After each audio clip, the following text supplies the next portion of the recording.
Physical properties of halogens, right. पहले हम बात करने वाले हैं melting point and boiling point के बारे में।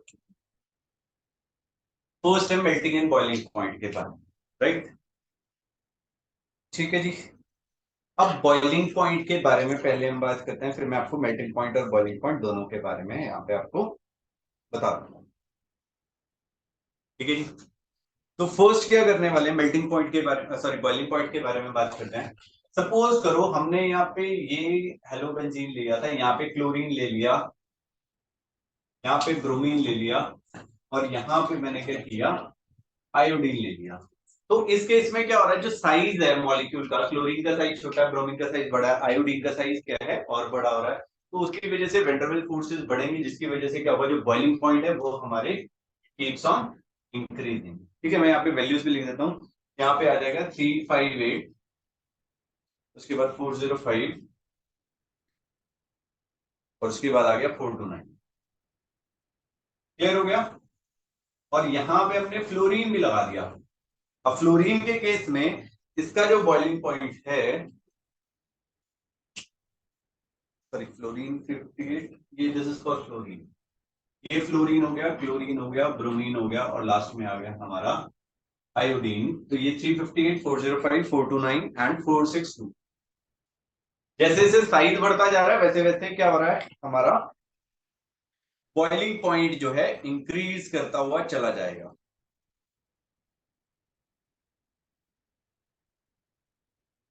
ठीक है जी, क्लियर। ये तो simple chlorine chlorine bromine iodine जो है उसका साइज बढ़ता जा रहा है। यहाँ पे तो मोनो सब्स्टिट्यूटेड है, अगर हम डाई सब्स्टिट्यूटेड लेंगे तो उस केस में हमारे जो बॉइलिंग पॉइंट्स में है कुछ जो है वेरिएशंस आएंगे। मेल्टिंग पॉइंट में बहुत ज्यादा डिफरेंसेस आएंगे। बॉइलिंग पॉइंट जो होगा that will be almost similar di substituted की। यहाँ पे हमने क्या किया, क्लोरीन क्लोरीन ले लिया, यहाँ पे क्लोरीन क्लोरीन ले लिया, यहाँ पे क्लोरीन और क्लोरीन लिया, ऑर्थो मेटा एंड पैरा। ठीक है जी, इनके बॉइलिंग पॉइंट लिख देते हैं। बॉइलिंग पॉइंट क्या क्या आ जाएंगे भैया हमारे, 453, दूसरे का आ जाएगा 446, और तीसरा आ जाएगा हमारा 448। बहुत छोटा सा वेरिएशन है, ऑलमोस्ट सिमिलर से हैं इनके जो बॉइलिंग पॉइंट्स। बट जो मेल्टिंग पॉइंट्स हैं लार्ज वेरिएशंस। यहाँ पे आ गया 256, दूसरा है 249, और तीसरे का है हमारा 325। कोई रीजन बता सकता है?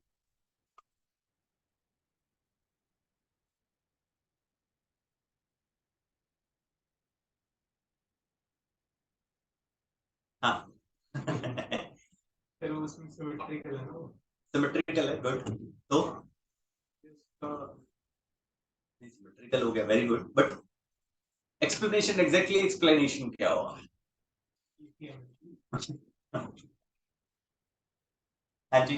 फिर इंटरमॉलिक्यूलर फोर्स ऑफ अट्रैक्शन होगा। हाँ, इंटरमॉलिक्यूलर फोर्स ऑफ अट्रैक्शन होगा, उसी वजह से बॉइलिंग पॉइंट है, बट वाई, रीजन क्या है? सिमेट्री हो गया आपने बोला, अब उन दोनों चीजों को रिलेट करो, क्यों होएगी? सही है आपका आंसर, बट दोनों को रिलेट भी करना ना, आपको वो चीज तो क्लियर होनी चाहिए बैक इन द माइंड। आपके पास आपने रीजन बता दिए, बट अगर आपको रीजन क्लियर होगा तो आपके पास क्या होगा, आंसर जल्दी आ जाएगा। अब एक मतलब आपको रट्टा नहीं मारना पड़ेगा, आपके माइंड में वो एक चीज एकदम से क्लिक करेगी, आप उसका आंसर लिख दोगे, है ना? लिख नहीं है आपका? दोनों ही है। हाँ जी। एक तो इसमें बॉन्ड भी जल्दी टूट जाएगा अगर उसमें वो करेंगे, किसमें? और थोड़ा मेटा पे लगाएंगे ठीक है, वेरी गुड। तो उसका बॉन्ड भी जल्दी टूट जाएगा अगर। हाँ हाँ हाँ हाँ, बिल्कुल बिल्कुल सही है, सही है। दे दो, फोन दे दो, फोन दे दो ना, फोन में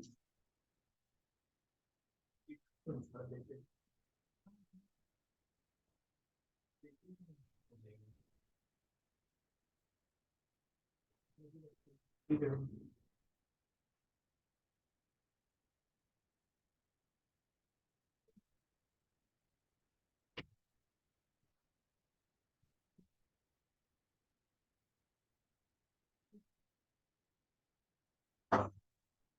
ठीक है, ठीक है।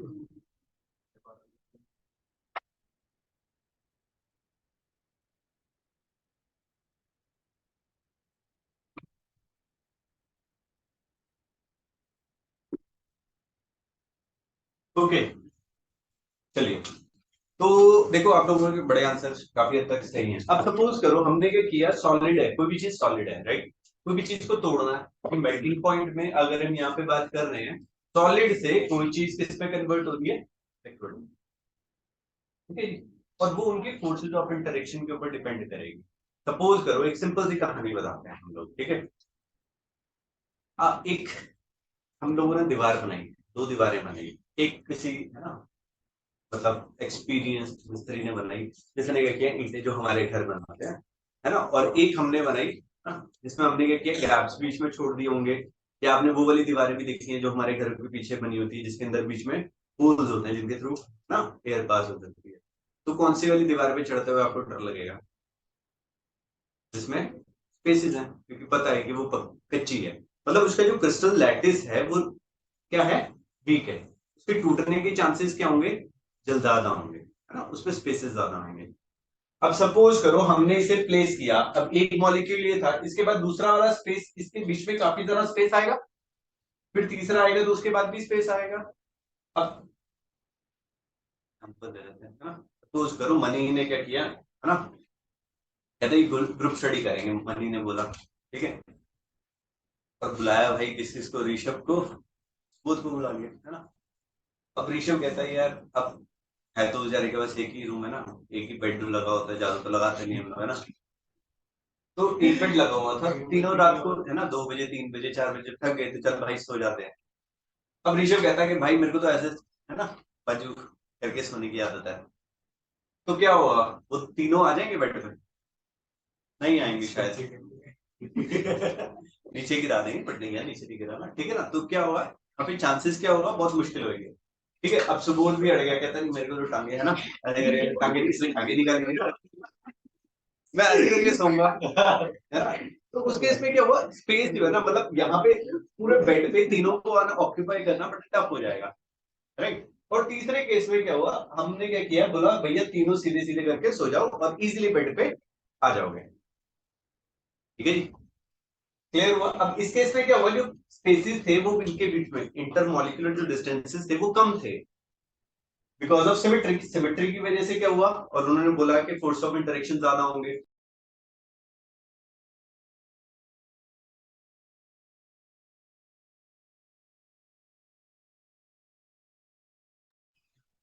राइट।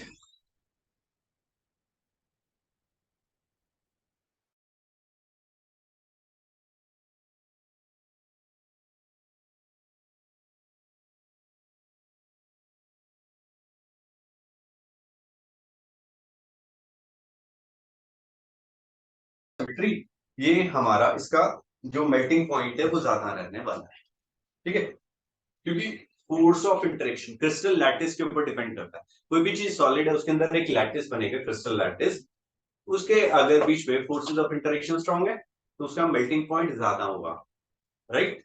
अब ध्यान रखिएगा, दो चीजें मैं बता रहा हूं आपको, ध्यान रखिएगा। मेल्टिंग पॉइंट की जब भी बात आएगी, मेल्टिंग पॉइंट सॉलिड से कोई चीज लिक्विड में कन्वर्ट हो रही है, आपने बर्फ देखी है, आइस, आइस क्यूब को आप रख दो तो थोड़ी देर बाद क्या होगा, बीच में से होल हो, मतलब उसमें खाली होएगी पहले, वो बीच में से होल होएगी, फिर उसके बाद उसकी वॉल्स गिरनी शुरू होंगी, राइट। तो उसका क्रिस्टल लैटिस धीरे धीरे क्या हो रहा है, बीच में से टूटना शुरू करेगा और फिर वो कोलैप्स करेगा।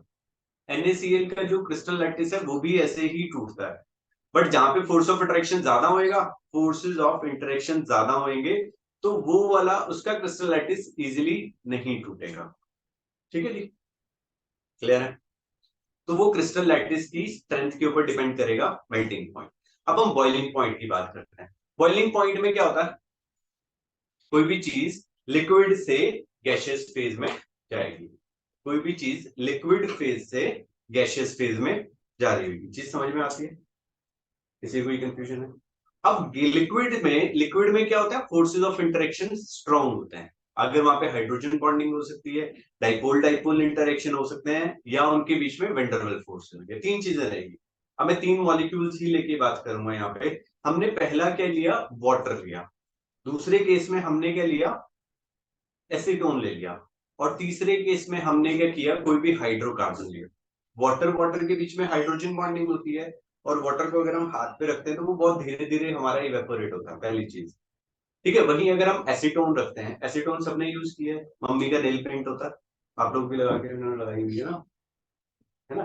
तो नेल पेंट वहां पे रिमूव करेंगे तो वो क्या होता है, अगर आपको कहीं पे हाथ पे लगता है तो ठंडा फील होता है ना, तो वो क्या हुआ, वो जल्दी से इवेपोरेट हो जाता है। आप लोगों को ध्यान भी रखते होंगे कि अगर आपने नेल पेंट, है ना, नेल पेंट रिमूव करने लगे तो मम्मी क्या बोलती है कि भैया उसे बंद कर दो, है ना, आपने कॉटन पे लिया और उसे बंद कर दो। ऐसे ही होता है, अगर आप उसे खुला रखोगे थोड़ी देर में वो उड़ जाएगा। ऐसे ही अगर आप पेट्रोल लेते हो या आपने ब्यूटेन गैस ले ली, जो हमारे घर पे एलपीजी आती है, वो तो ऑलरेडी गैस में, आप उसे रखोगे वो एकदम से उड़ जाएगी। समझ रहे हो ना। तो तीन चीजों के ऊपर डिपेंड कर गया, उनके फोर्सेज ऑफ इंटरेक्शन के ऊपर। वाटर का बॉइलिंग पॉइंट कितना है, 100 डिग्री। एसीटोन का हो सकता है 50-60 पे ही जाके वो बॉइल कर जाए, और जो हाइड्रोकार्बन है उनका और कम होता है। क्लियर हो गया। तो जैसे जैसे फोर्स ऑफ अट्रैक्शन बढ़ेगा, फोर्स ऑफ इंटरेक्शन या अट्रैक्शन बढ़ेगा, उनका बॉइलिंग पॉइंट इंक्रीज करता हो जाएगा, और जो मेल्टिंग पॉइंट है वो उनके क्रिस्टल लैटिस के ऊपर डिपेंड करेगा। समझ में आ गई, इन चीजों को दिमाग में रखिएगा। ठीक है जी, क्लियर है। तो ये चीज हो गई हमारी, यहाँ पे लिखिए, मेल्टिंग पॉइंट के बारे में हम लिख लेते हैं क्योंकि ये चीज तो सिमिलर सी है। देखिए, the structure of para isomer, जो भाई साहब ने बोला था, the structure of para isomer is more symmetrical. Para isomer is more symmetrical, and as a result, and as a result, the molecules are more closely packed.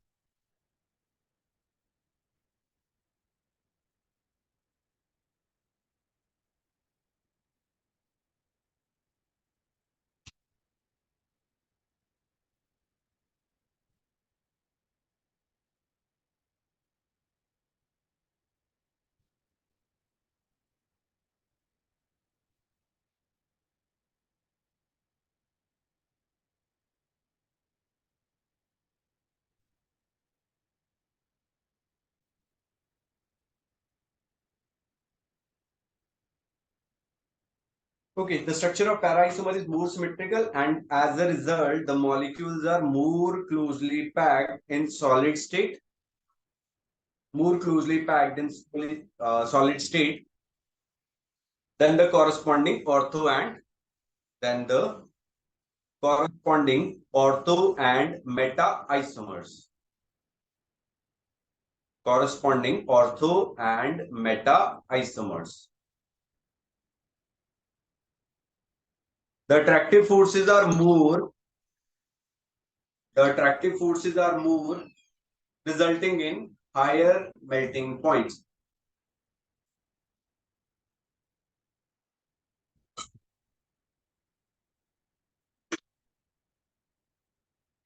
The attractive forces are more, resulting in higher melting points as compared to ortho and meta, as compared to ortho and meta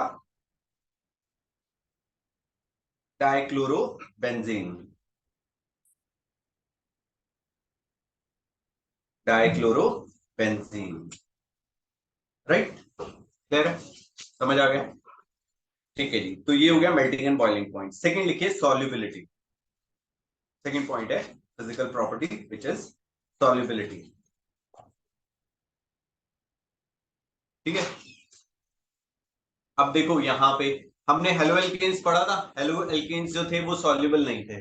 अब water में कोई भी चीज soluble होने के लिए उसे polar nature की होनी चाहिए, लाइक डिजॉल्व, लाइक पोलर में पोलर डिजॉल्व होएगा, नॉन पोलर में नॉन पोलर डिजॉल्व होएगा। ये चीज हमने पढ़ी थी। अब हेलो एल्केन्स में क्या था, यहाँ पे ये sp3 हाइब्रिडाइज कार्बन था और ये हेलोजन था, CH बॉन्ड था। इसके अंदर ये वाला जो कार्बन था वो sp3 था। और अगर हम हेलोएरीज की बात करते हैं तो यहाँ पे हमारे पास क्या है, एक बेंजीन रिंग है और उसके साथ में एक हेलोजन लगा है। ये वाला जो कार्बन है दिस इज sp2 हाइब्रिडाइज्ड। ये कौन सा sp2 हाइब्रिडाइज्ड है, समझ आया। More the s character, more is the electro negativity, यहाँ पे एस कैरेक्टर 33% है, यहाँ पे एस कैरेक्टर 25% है। समझ आया? इसकी इलेक्ट्रोनेगेटिविटी ज्यादा है, इस कार्बन की इलेक्ट्रोनेगेटिविटी ज्यादा है, तो ये वाला ज्यादा पोलर होएगा, ये वाला कम पोलर होएगा। ये तो इससे भी कम पोलर नेचर का है, तो ये वाला सॉल्युबल नहीं होगा। समझ आया? मोर the polarity more is the solubility. इसकी पोलैरिटी इससे भी कम हो गई, इसकी पोलैरिटी कम है, इसकी पोलैरिटी ज्यादा है, तो ये वाला भी क्या रहेगा हमारा, इनसॉल्युबल रहेगा इन वाटर। ठीक है? बट अगर आप इसे पोलर सॉल्वेंट्स में डालो, नॉन पोलर सॉल्वेंट्स में या ऑर्गेनिक सॉल्वेंट्स में डालोगे तो ये डिसॉल्व हो जाएगा। देखिए, haloarenes are less polar than haloalkanes. Haloarenes are less polar than haloalkanes and are insoluble in water and are insoluble in water. This is because of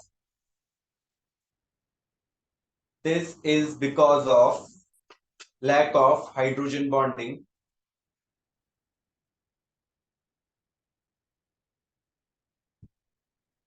Lack of hydrogen bonding.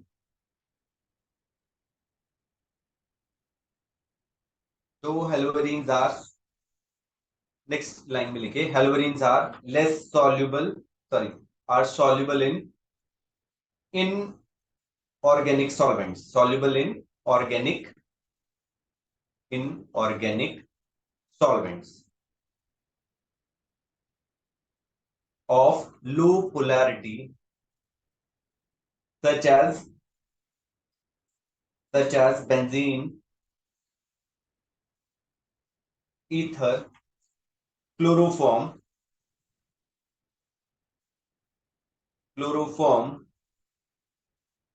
CCl4, etc. ठीक है? आप ये वाला अगर आपको draw करना है, आप यहाँ पे आपको थोड़ा सा और क्लियर हो जाएगा क्यों उसकी पोलैरिटी कम है, तो ये वाला ड्रॉ कर लीजिएगा। यहाँ पे लिख लीजिएगा कि भैया ये हेलोएल्केन्स की बात कर रहा है। यहाँ पे हेलोएल्केन्स है हमारे पास, जहाँ पे CH बॉन्ड में कार्बन जो है sp3 हाइब्रिडाइज था और उसकी जो कार्बन मतलब एस कैरेक्टर है वो सिर्फ 25% है। हेलो एरीन्स में जो कार्बन है that is sp2 hybridize, s character 33% है, और more the s character more is the electronegativity, तो ये वाला क्या हो जाएगा, ये जो CH बॉन्ड है दिस इज लेस पोलर।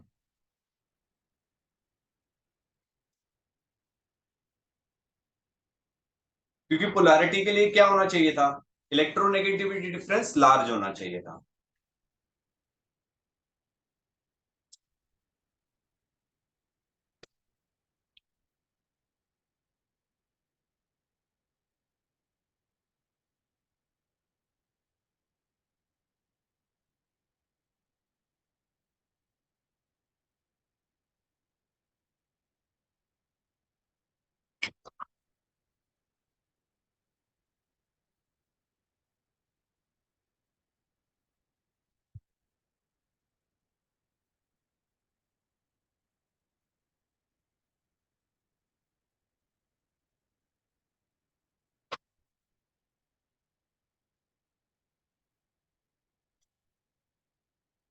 हाँ जी, हो गया।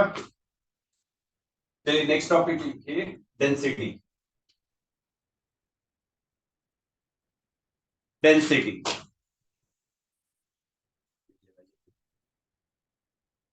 सारा लिखिए।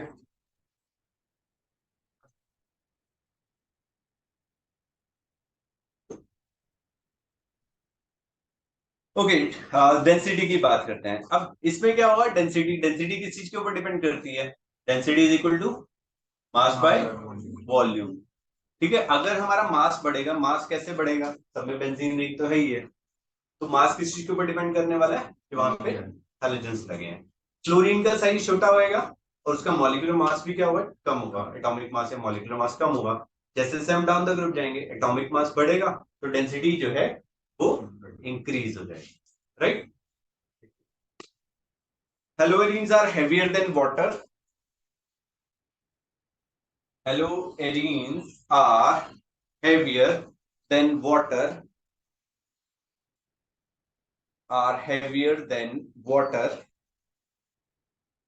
and their densities increases from and their densities increases from fluorobenzene to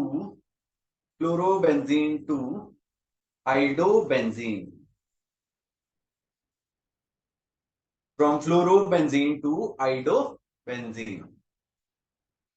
ठीक है जी, क्लियर है?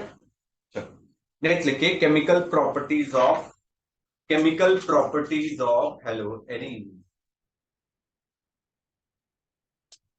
अब जो टॉपिक कराने वाला ना, this is very very very important. Paper में क्वेश्चन डायरेक्ट पूछा जाएगा, डायरेक्ट। आप अपने प्रीवियस ईयर क्वेश्चन देखोगे, उसके अंदर भी यहाँ पे आपको दिया गया है। ठीक है जी, केमिकल प्रॉपर्टीज ऑफ हेलोएरीन। ठीक है जी, इसमें लिखिए मतलब nucleophilic substitution reaction, nucleophilic substitution reaction. Nucleophilic substitution reaction समझ में आता है कि एक फंक्शनल ग्रुप लगा है, उसको हटा दिया और एक और न्यूक्लियोफाइल लग गया। मतलब क्या हुआ, जो बेंजीन रिंग के साथ एक्स लगा था उसे हमने हटाया और उसकी जगह कोई और इलेक्ट्रॉन रिच स्पीशीज डाल दी। ठीक है, बट वो इजीली नहीं होते हैं, वो इजीली नहीं होते हैं। देखिए जरा,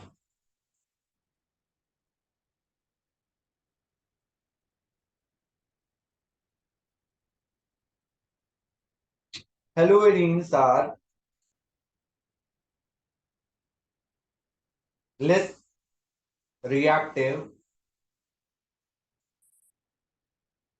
Haloarenes are less reactive, and cleavage of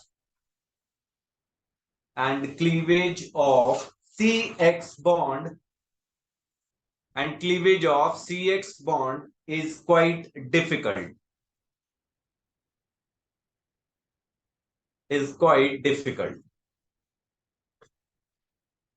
अब उसके चार रीजन हैं, एक एक करके सारे रीजन करेंगे। फर्स्ट रीजन लिखिए conjugation effect. Conjugation effect, conjugation नहीं, कॉन्जुगेशन, कॉन्जुगेशन इफेक्ट। ठीक है, या आप इसमें लिख सकते हो रेजोनेंस। कल हमने किए थे, रेजोनेटिक स्ट्रक्चर्स बनाए थे इसके। ठीक है, तो आज फिर बना लेते हैं हम उसे। हमने यहाँ पे क्या किया, ये बेंजीन रिंग लिया, इसके अंदर हमने Cl लिया। अब कॉन्जुगेशन या रेजोनेंस, ये लोन पेयर इसके पास आ जाएगा, ये लोन पेयर उठ के मतलब डबल बॉन्ड इसके पास आ जाएगा, ये बना लीजिएगा। यहाँ पे नेगेटिव चार्ज, यहाँ पे Cl हो गया, यहाँ पे डबल बॉन्ड पे। उसके बाद क्या हुआ, ये यहाँ पे आ गया, ये मेटा पोजीशन पे आ गया, यहाँ पे नेगेटिव चार्ज और यहाँ पे आ गया double bond Cl with a positive sign. Chlorine के पास रहेगा भैया पॉजिटिव साइन। उसके बाद ये यहाँ पे आ गई, ये यहाँ पे आ गए, यहाँ पे ये नेगेटिव डबल बॉन्ड Cl,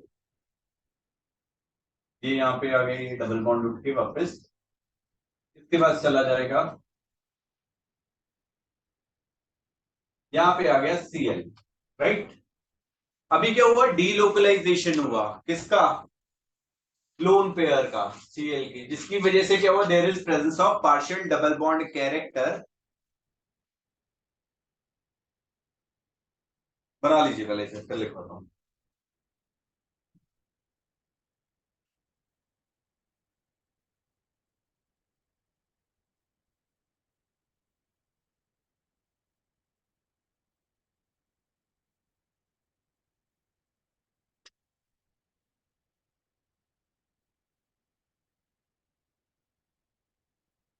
ये भैया इसे प्रैक्टिस कर लीजिएगा, आएगा ये पेपर में बनाना। और यही क्वेश्चन आता है कि why there is low reactivity of, why haloarenes are very less reactive towards nucleophilic substitution reaction.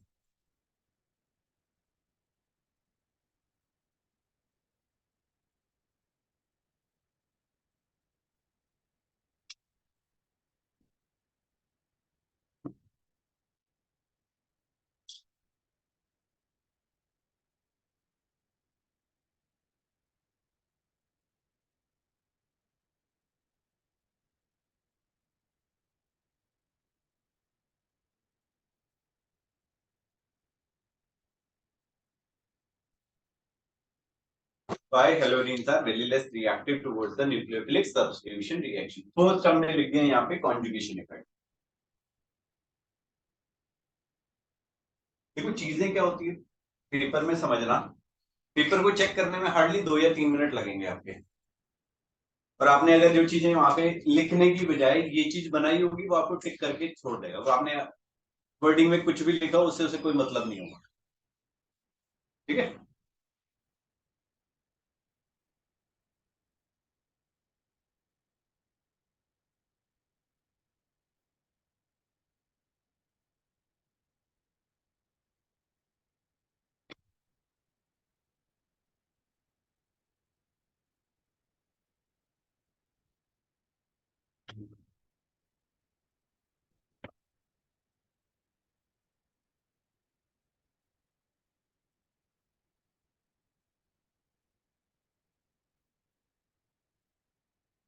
लिख लिए जी, बना लिए, लिखिए जरा। CCl bond,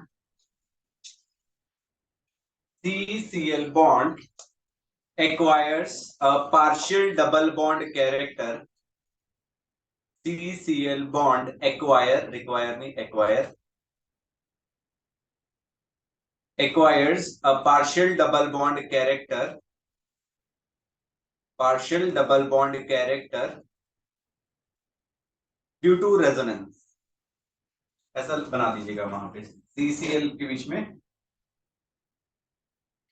acquires a partial double bond character due to resonance. ये CCl के बीच में बाद में ब्रैकेट में ये डाल दीजिएगा CCl, ठीक है जी, ताकि पता चल जाए कि भैया यहाँ पे हमने डबल बॉन्ड बनाया था।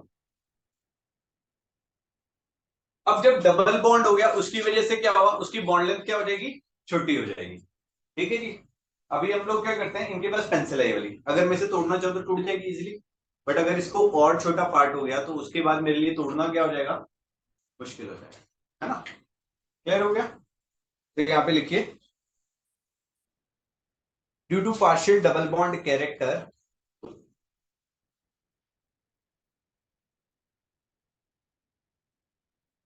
Due to partial double bond character bond length decreases, bond length decreases and bond enthalpy increases.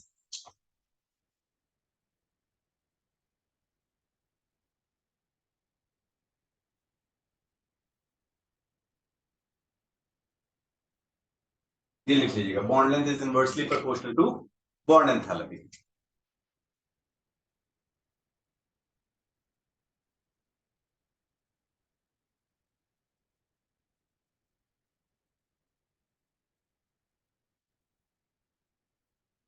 चलिए आगे, नेक्स्ट पॉइंट लिखिए इसके अंदर, फर्स्ट हो गया कॉन्जुगेशन, सेकंड लिखिए difference in hybridization of carbon atom, difference in hybridization state of carbon atom, difference in hybridization state of carbon atom,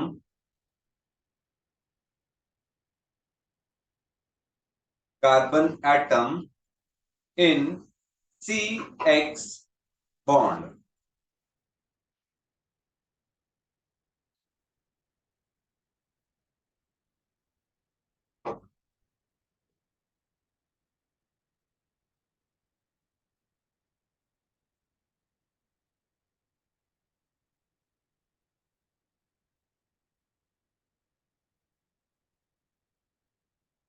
ठीक है जी, difference in hybridization state of CX bond. अब देखो यहां पे हमारे पास क्या था, sp3 था, और यहां पे क्या हो गया, sp2 था, तो ये वाला लेस पोलर रहेगा, राइट। और यहाँ पे मैंने लिखा भी है मोर द इस character more is the electronegativity, for more polarity electronegativity difference should be more. अब रिएक्टिविटी के लिए भी क्या रहेगा, मोर जो पोलैरिटी है, polarity of bond that is directly proportional to its reactivity. Polarity of bond is directly proportional to its reactivity.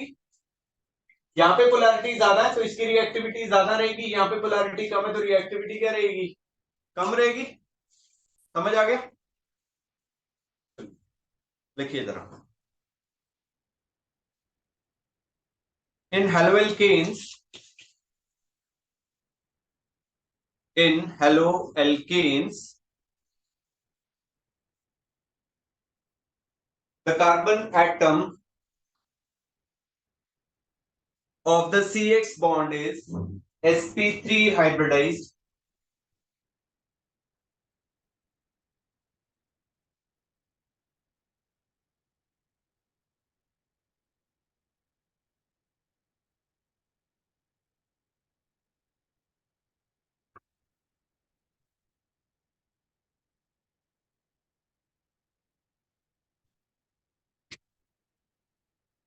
In haloalkanes, the carbon atom of the CX bond is sp3 hybridized,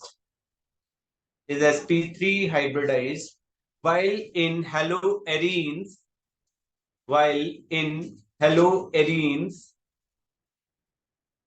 the carbon atom is in sp2 hybridization state, is in sp2 hybridization state. ठीक है, अब वहां पे लिखा भी हुआ है sp2 is more electronegative, sp2 is more electronegative than sp3 hybridized carbon.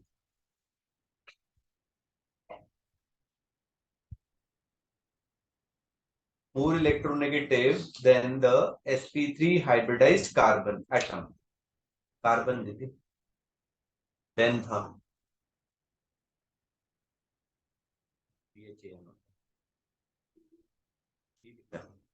चलो कोई नहीं, चलो ठीक है जी, क्लियर है ये। और ये वाला आपने लिख लिया ना, polarity of bond is directly proportional to reactivity.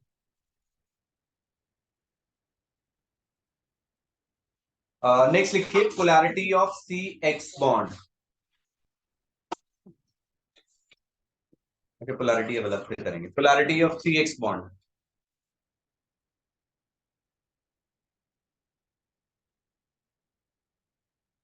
यहाँ पे लिखिएगा more the polarity more is the reactivity, more the polarity more is the reactivity, more is the reactivity.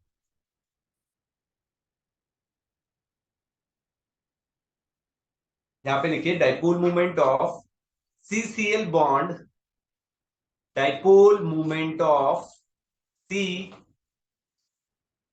Bond in chlorobenzene is 1.73 D, while in chloroethane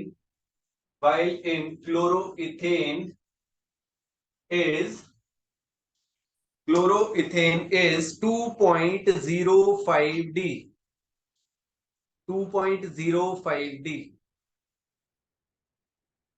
ठीक है जी, तो जिसकी polarity ज्यादा है वो ज्यादा रिएक्टिव रहेगा। तो क्लोरोइथेन में इजीली क्लीवेज हो जाएगा, इसमें क्लीवेज नहीं होएगा। रिएक्टिविटी पोलैरिटी के ऊपर डिपेंड कर रही है। ठीक है जी, डाइपोल मोमेंट से मैंने आपको बता दिया। क्लियर हो गई जी? एनसीईआरटी बुक है किसी के पास? दे दो।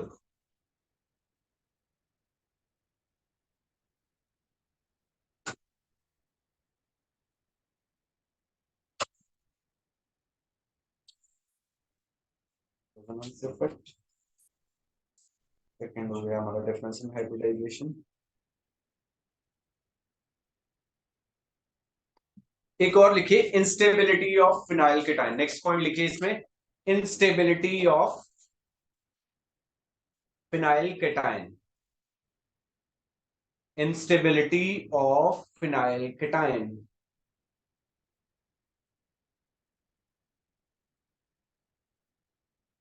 इसमें लिखिए, अब देखो मैंने एक चीज बताई थी, जब भी डबल बॉन्ड पे, अब देखो फिनाइल केटाइन, हमने ये चीज डिस्कस किया था कि अगर कभी भी डबल बॉन्ड पे पॉजिटिव चार्ज आ जाए तो वो सबसे ज्यादा अनस्टेबल स्पीशीज है। ठीक है जी।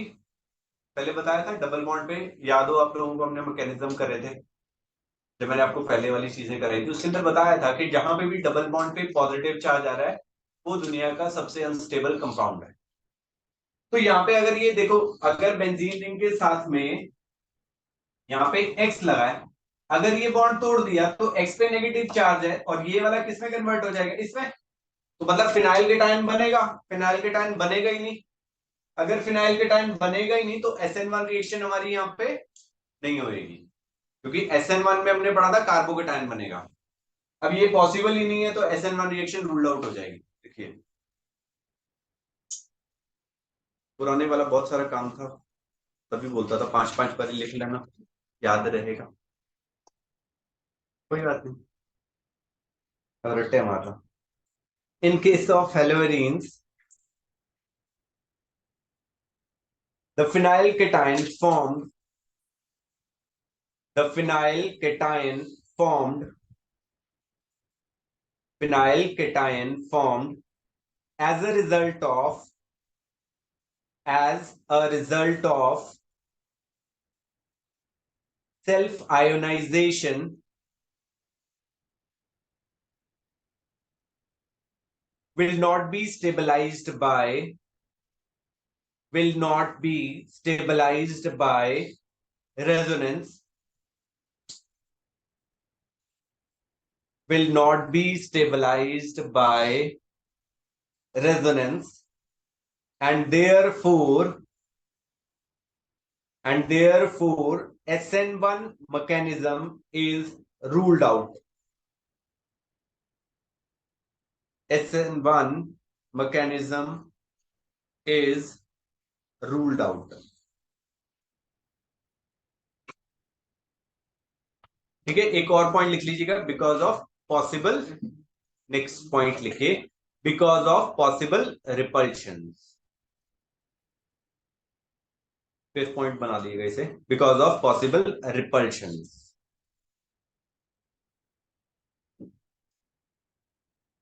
ठीक है, अब न्यूक्लियोफाइल क्या होता है भैया हमारा?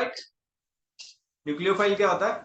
एक इलेक्ट्रॉन रिच स्पीशीज होती है, और जो बेंजीन रिंग है वो भी क्या है, हमारी इलेक्ट्रॉन रिच स्पीशीज है। तो क्या करेगा वहां पे, रिपल्शन होंगे, क्योंकि बेंजीन रिंग भी एक इलेक्ट्रॉन रिच स्पीशीज है और न्यूक्लियोफाइल भी क्या है, हमारा एक इलेक्ट्रॉन रिच स्पीशीज है। तो वहां पे क्या होंगी, पॉसिबल रिपल्शन हो जाएंगी।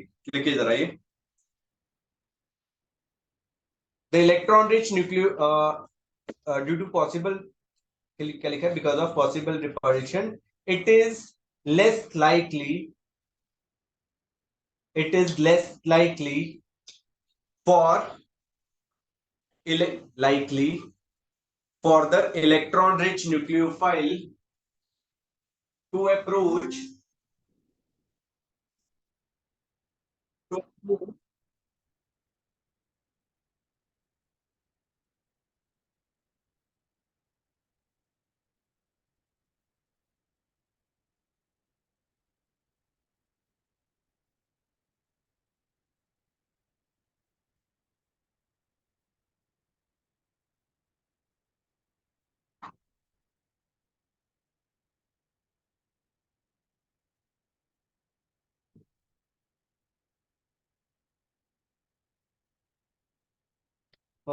it is less likely for electron rich nucleophile to approach electron rich arenes, electron rich arenes। ठीक है जी, दोनों रिपल्शन करेंगे। तो ये हो गए हमारी, मतलब जो मैंने अभी लिखवाया था question, why halogenes are very less reactive towards nucleophilic substitution reactions। ठीक है जी। आप लोगों का एक होमवर्क है, पॉली हेलोजन कंपाउंड। भैया यहाँ से 2 मार्क्स का, 2 पेज का चैप्टर है, 2 पेज का ये, और यहाँ से 2 मार्क्स के क्वेश्चन आएंगे, डन है ये। ठीक है, ये आपका होमवर्क है, कुछ नहीं है इसके अंदर, सिर्फ सिंपल सिंपल सी चीजें हैं। ठीक है, CHCl3 क्या होता है, CH2Cl2 क्या होता है, CCl3 क्या होता है, CHCl3 क्लोरोफॉर्म हो गया, DDT हो गया, फ्रीऑन्स हो गए, वो सारी चीजें हैं। ठीक है, 2 पेज है और 2 पेज से 2 मार्क्स का क्वेश्चन पक्का है।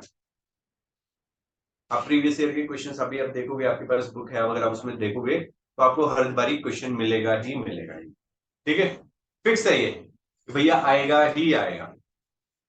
तो ये 2 पेज छोड़ के नहीं जाने, सिंपली आपको याद करना, रट्टा मारना है। ठीक है, कुछ नई चीज नहीं है। तो चलिए नेक्स्ट लिखिए, replacement bye hydroxyl group, next topic है हमारा। अब हम यहाँ पे न्यूक्लियोफिलिक सब्स्टिट्यूशन रिएक्शन इजीली तो नहीं हो रही, बट हमें करानी है, तो हम चाहे जबरदस्ती करेंगे इनके साथ। ठीक है, कुछ अलग अलग हार्श कंडीशन देके कराएंगे। Replacement bye hydroxyl group, bracket में लिखेगा फॉर्मेशन ऑफ फिनोल। ठीक है, इसको हम बोलते हैं डॉस प्रोसेस। डोज प्रोसेस, यहां पे हमने क्या किया, क्लोरोबेंजीन लिया, इसका हमने क्या किया, NaOH 6 to 8% रहेगा, वो लिया। और यहाँ पे क्या किया, 623 केल्विन टेम्परेचर, 300 एटमॉस्फेयर प्रेशर रहेगा, जिसकी वजह से यहाँ पे सोडियम फिनॉक्साइड बनेगा। ठीक है, ONA, और इसका हम H+ के साथ रिएक्शन कर देंगे और ये कन्वर्ट हो जाएगा भैया हमारा फिनोल।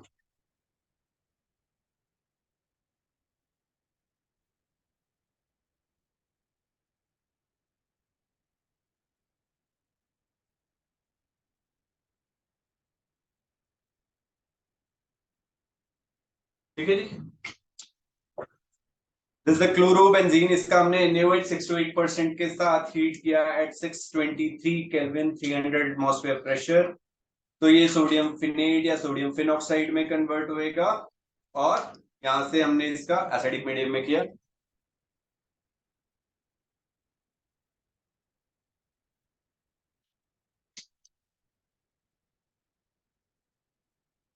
और इसको हम डोज प्रोसेस बोलते हैं।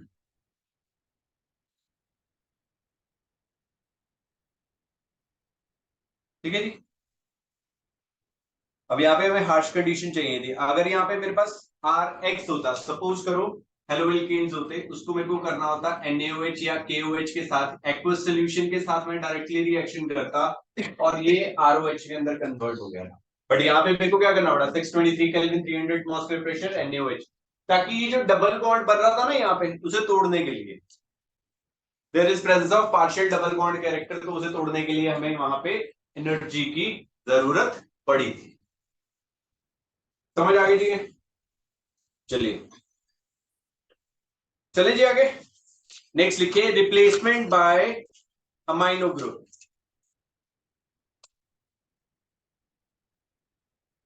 नेक्स्ट है हमारा replacement bye amino group, bracket में लिखिएगा formation of aniline, formation of aniline.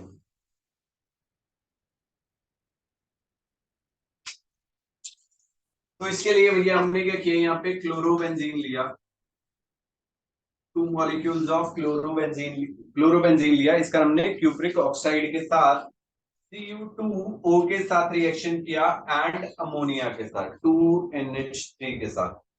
ठीक है, यहाँ पे हमने लिखा 473 केल्विन और 60 atmosphere pressure, and this will be converting into aniline NH2, साथ में हमारा Cu2Cl2 and H2, this will be the product, aniline बन जाएगा।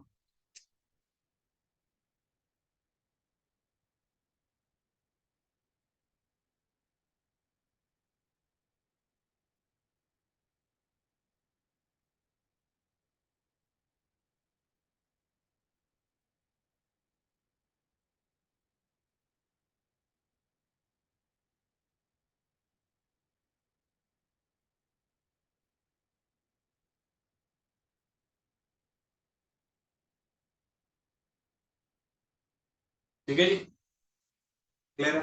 थोड़ा सा टफ है, इसको इजी कर देते हैं। यहाँ पे हम लोग क्या करेंगे, क्लोरोबेंजीन हमने लिया, उसका हमने सोडा अमाइड के साथ रिएक्शन कर दिया। ठीक है जी, सोडा अमाइड के साथ रिएक्शन किया in the presence of liquid NH3 at 193 kelvin. जो भी मैं रिएक्शन आपको करा रहा हूँ ये सारी यूज होंगी अभी कन्वर्जन में जो हम कल करने वाले हैं। फिर आपको याद आएगी, ये लिख लेना भैया आज जाके, कल क्लास है, सारी कन्वर्जन कराऊंगा NCERT की फर्स्ट चैप्टर की। कितने बजे? 12 बजे, 12 साढ़े 12। आपकी इच्छा है, आप आओ ना आओ, क्योंकि उसके बाद फिर ये सबसे मुश्किल चैप्टर है कन्वर्जन, सबसे ज्यादा मुश्किल है इस चैप्टर की।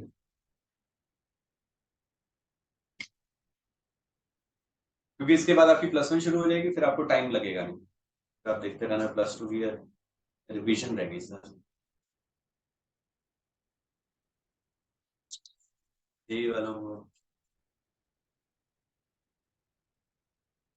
चलिए, ये भी हो गया। यहाँ पे हमने सोडामाइड के साथ लिक्विड अमोनिया, यहाँ पे हमारा ये आंसर आ गया। नेक्स्ट लिखिए, replacement by cyano group. Replacement by cyano group, formation of nitrile.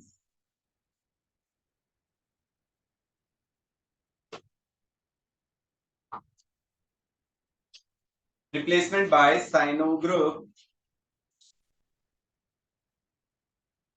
CYANO, CYANO, cyano group, formation of nitriles. ठीक है जी, अब इसको, हाँ,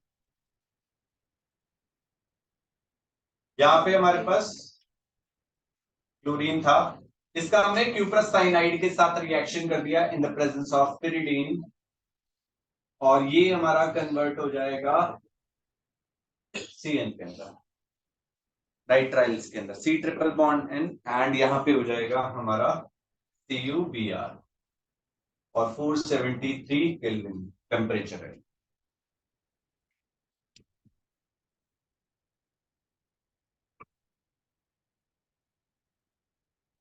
ठीक है जी, इसके बाद हमने तीन रिएक्शन और किए थे इसके, RCN की, हाइड्रोलिसिस किया था इनका एसिडिक मीडियम में, H2O इन प्रेजेंस ऑफ, मतलब CuCN के साथ हमने किया H2OH+, तो ये हमारा कन्वर्ट होएगा COOH के अंदर।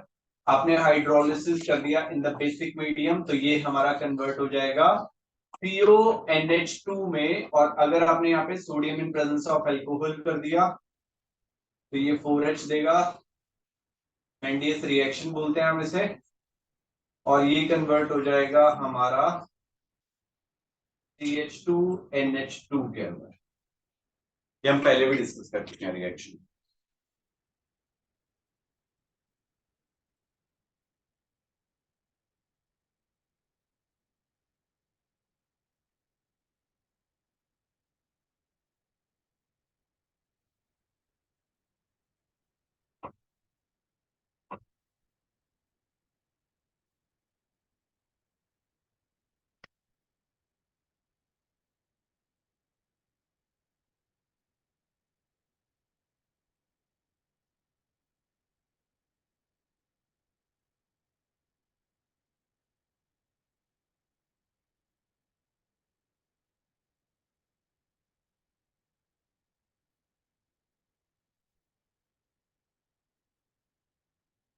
ठीक है जी, क्लियर हो गया?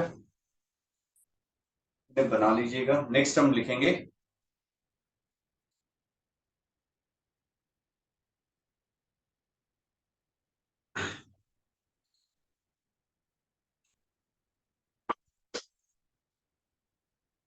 इसके नाम भी लिख लीजिए। यहाँ पे बेंजोइक एसिड होता है इसका नाम, इसका नाम बेंजोमाइड होता है, और ये हो जाएगा बेंजाइलमाइड, amine बेंजाइलमाइड।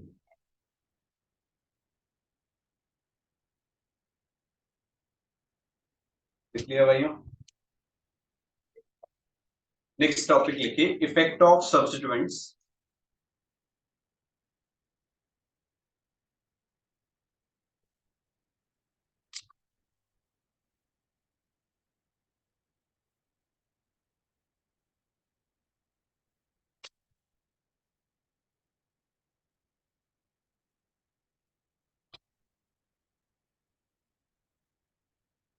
Effect of substituents on reactivity of haloarenes.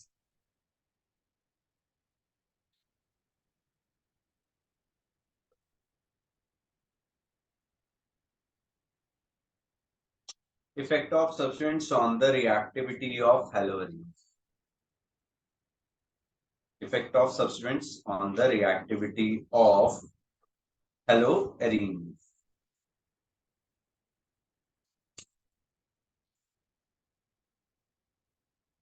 ठीक है जी, चलें आगे। ओके, अभी हमने पढ़ा था ये बेंजीन रिंग के साथ में हेलोजन लगे हुए थे, तो उनकी रिएक्टिविटी जो थी वो बहुत कम थी, है ना। तो अब ये रिएक्टिविटी कम क्यों थी? बिकॉज यहाँ पे क्या हो रहा था, there is presence of partial double bond character.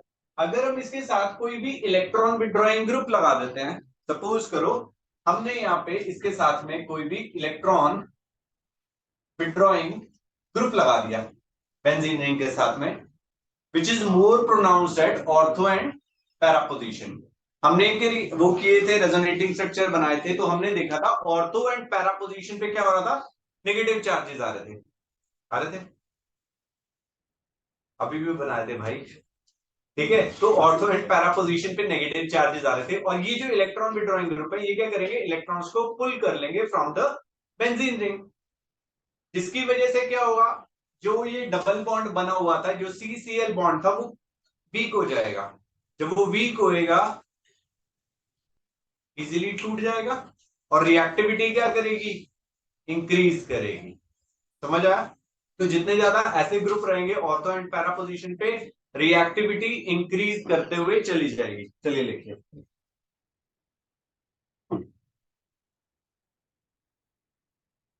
Electron withdrawing groups, electron withdrawing groups कौन कौन से होते हैं इलेक्ट्रॉन विड्रॉइंग ग्रुप्स, कुछ बताओगे? NO2, वेरी गुड, और CH नहीं, सॉरी, CN, ठीक है, CHO, COOH, these all are electron withdrawing groups, देखिए, such as NO2, CN, CHO, COOH, etc. are present at ortho and para position, are present at ortho and para positions in the ring, bracket में लिखिएगा not at Meta position, not at Meta position, bracket close कर दीजिएगा। The bond cleavage becomes easy, the bond cleavage becomes easy, becomes easy, greater the number of such groups, greater the number of such groups, more will be the reactivity of, more will be the reactivity of haloarene, more will be the reactivity of haloarene।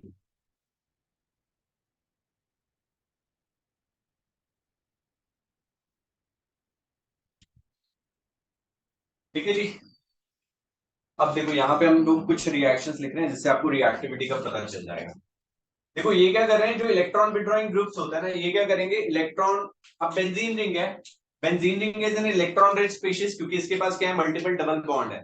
तो जब भी कोई electron withdrawing group लगेगा वो क्या करेगा, electrons को पुल कर लेगा अपनी तरफ, और जो डबल बॉन्ड बन रहा था CCl बॉन्ड के बीच में, जो डबल बॉन्ड बन रहा था उसकी प्रोबेबिलिटी कम हो जाएगी बनने की, रेजोनेंस में नहीं जाएगा वो, जिसकी वजह से क्या होगा, अब जब डबल बॉन्ड नहीं बना तो बॉन्ड क्लीवेज इजी हो जाएगी। ठीक है जी, यहाँ पे देखिए हमने यहाँ पे किया था, इसका NaOH 6 to 8% था, 623 केल्विन टेम्परेचर रखा था, 300 एटमॉस्फेयर प्रेशर रखा था, जिसकी वजह से, और यहाँ पे H+ भी रखा था, तब जाके हमारा फिनोल बना था। क्लियर हुआ? बहुत सारी कंडीशंस थी, दूसरे केस में हमने यहाँ पे क्या किया, यहाँ पे Cl था, इसके पैरा पोजीशन पे हमने क्या कर दिया, NO2 लगा दिया। तो यहाँ पे हमें सिर्फ NaOH डालना है और 423 केल्विन टेम्परेचर रखेंगे, उसकी वजह से हमें फिनोल मिल जाएगा।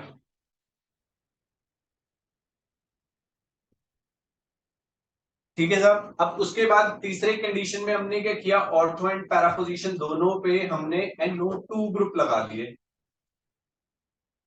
यहाँ पे हमने NaOH डाला, 368 केल्विन किया, और ये हमारा कन्वर्ट हो गया OH, NO2 एंड NO2 में।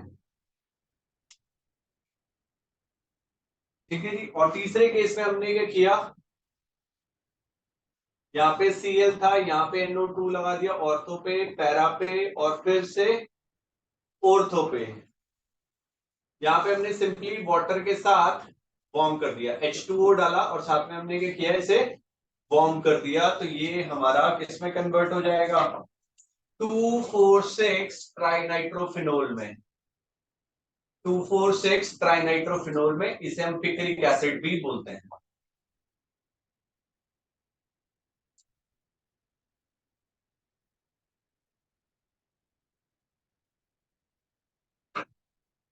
इसका नाम तो फिनोल हो जाएगा, इसका हो जाएगा 4-नाइट्रोफिनोल,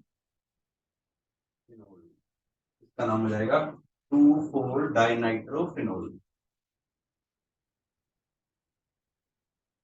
2,4-डाइनाइट्रोफिनोल।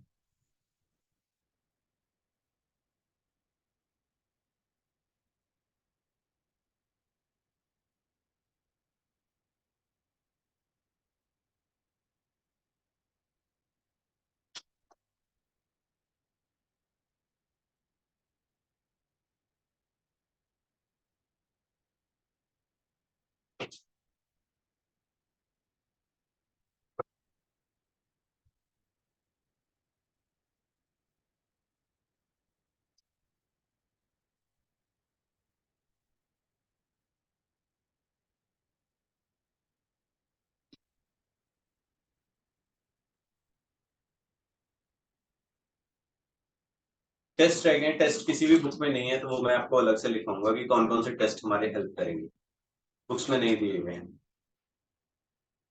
फिर आप ढूंढते रहोगे कौन सी क्लास में कौन से क्या का। बना लिए जी, तो रीजन लिखा देता हूँ इसका।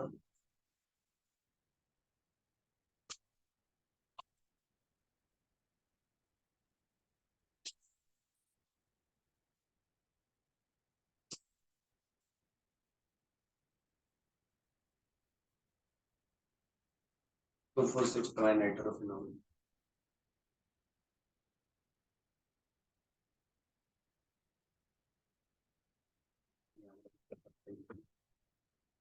भाई पिछली क्लास में बैठा था, इन लोगों की बुक्स दिखती। चलो ये हो गया। नेक्स्ट आगे लिखिए, नोट बना लीजिएगा। The electron withdrawing group, EWG लिख लिया करो। Electron withdrawing group tend to withdraw the electron, tend to withdraw the electron charge from the ring, tend to withdraw the electron charge from the ring. As a result, the electron density on the carbon atom, the electron density on the carbon atom of CX bond decreases. The bond gets weak. The bond gets weak and its cleavage becomes easy. And its cleavage becomes easy.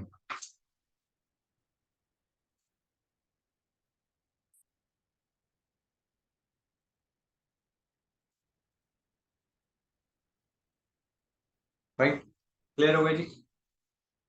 ठीक है, इसको draw करके भी मैं दिखा सकता हूँ, but draw करने की जरूरत नहीं है, हम आपको दिखा रहे हैं। मैंने आपको बताया हुआ है कि ऑर्थो एंड पैरा पोजीशन पे नेगेटिव चार्ज आता है, तो ऑर्थो एंड पैरा पोजीशन पे ये चीज लगे हुए, ये इलेक्ट्रॉन्स विड्रॉ कर लेंगे, जिसकी वजह से electron density on the benzene ring कम हो जाएगी। सी एक्स बॉन्ड की जो बॉन्ड डेंसिटी थी वो भी कम हो जाएगी और वो इजिली क्लीव हो जाएगा।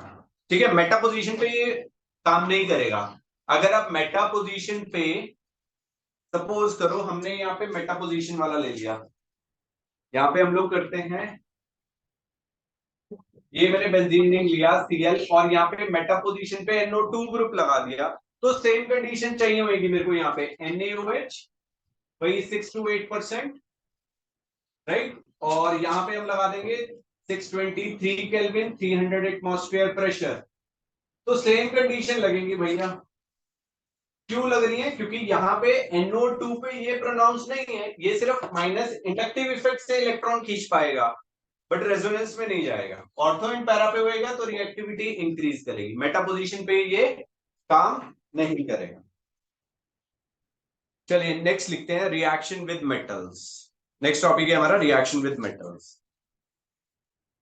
और ये कौन सी रिएक्शन कर गया था? वुड्स रिएक्शन कर गया था ना आपसे, ये किसी और।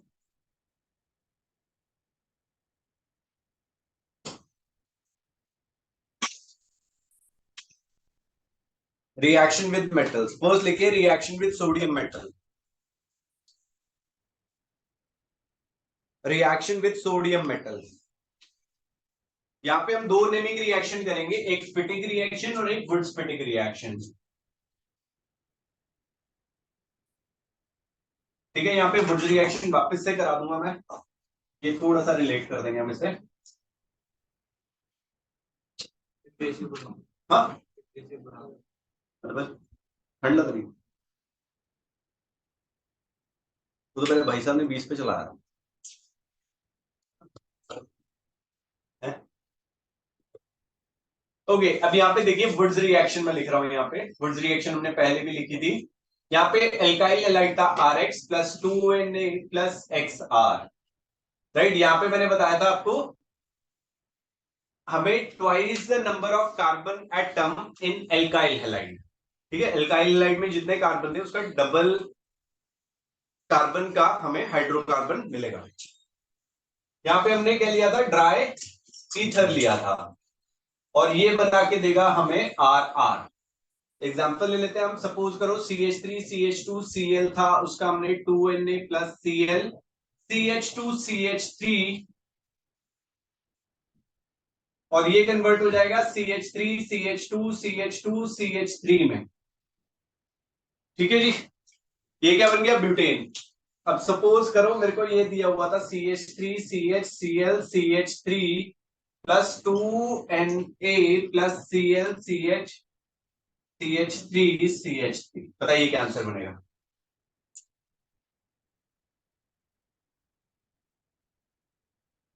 यहाँ पे ड्राई ईथर लिखा है या एनहाइड्रस ईथर लिखा है?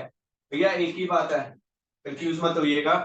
ड्राई ईथर और एनहाइड्रस ईथर में क्या प्रोडक्ट बनेगा जी? 2 dimethyl butane. Very good, right. अब ऐसा नहीं है, देखो मैंने अभी आपको डेफिनेशन में क्या बोला, twice the number of carbon atom in alkyl halide.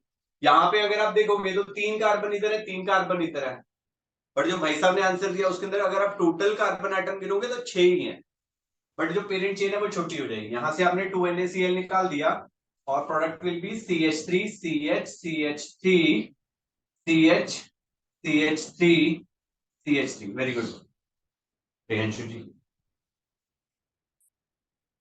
समझ आ गया? टोटल हमारे पास 6 ही रहे, 1 2 3 4 5 6, 1 2 3 4 5 6। ठीक है, ये ध्यान रखिएगा, वो आपको ध्यान रखना है। हमने क्वेश्चन भी किया था, ये प्रोडक्ट दिया हुआ था, रिएक्टेंट निकाला था और आप लोग फंस गए थे उसमें। एनसीईआरटी का सॉल्ट एग्जाम्पल नहीं, इंटेक्स क्वेश्चन था वो सर। ठीक है जी, क्लियर है ये वुड्स रिएक्शन। अब हम यहाँ पे बात करेंगे फिटिक रिएक्शन की। फिटिक रिएक्शन में हम लोग इसी के बारे में बात करेंगे, बाइफिनाइल बनाएंगे, फिटिक रिएक्शन। इसमें हमने क्या किया, क्लोरोबेंजीन लिया, उसका सोडियम के साथ रिएक्शन किया और ये हमें मिल गया। यहां से हमने फिर से वही किया, ड्राई ईथर की प्रेजेंस में, और ये रिंग थे ये हमारे इकट्ठे जुड़ गए। Clear? Fine, this is फिटिक reaction. Same वही किया हमने।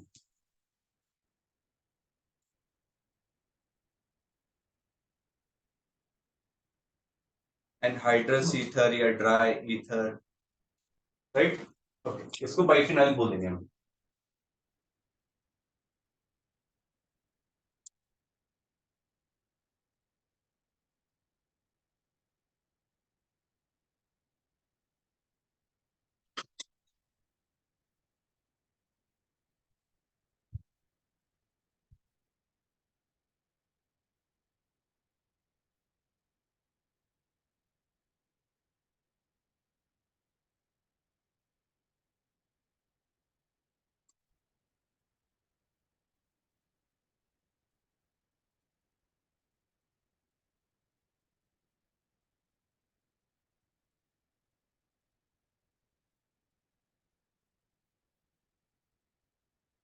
टॉलिन बन जाएगा। यहां से हमने क्या किया, 2NaCl निकाल दिया। जिस रिएक्शन को हमने क्या बोल दिया, वुड्स फिटिक रिएक्शन। क्योंकि वुड्स रिएक्शन में हम एल्काइल ग्रुप को ले रहे थे, फिटिक में हमने बेंजीन को लिया था, दोनों को जोड़ दिया तो वुड्स फिटिक में हमारा मिल गया हमें टॉलिन।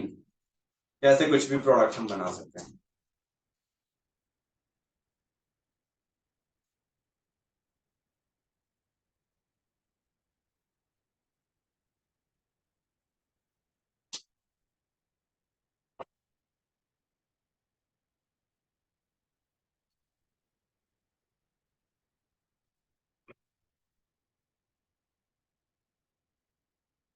हेलोएल्केन्स में हमारी वुड्स रिएक्शन होगी, हेलोअरीन्स में हमारी फिटिक रिएक्शन होगी, और ये कहां पे होगी, हेलोएल्केन्स एंड हेलोअरीन्स में।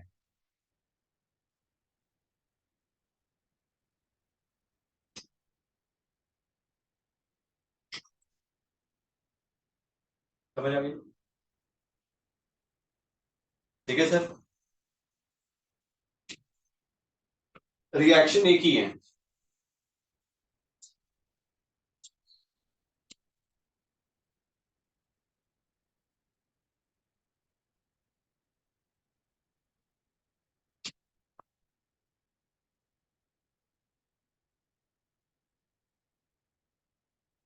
लिखिएगा भाई मैंने।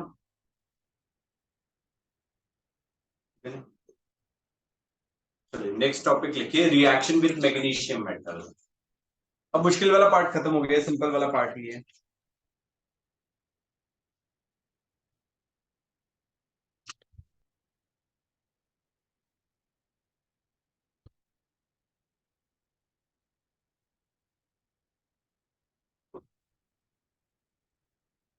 रिएक्शन विद मैग्नीशियम मेटल, ठीक है जी। इसमें क्या बनेगा, ग्रिगनार्ड रिएजेंट बनाया था हमने, RMgX। मैग्नीशियम मेटल के साथ हमने रिएक्शन करना है। ब्रैकेट में लिख लीजिएगा ग्रिगनार्ड रिएजेंट।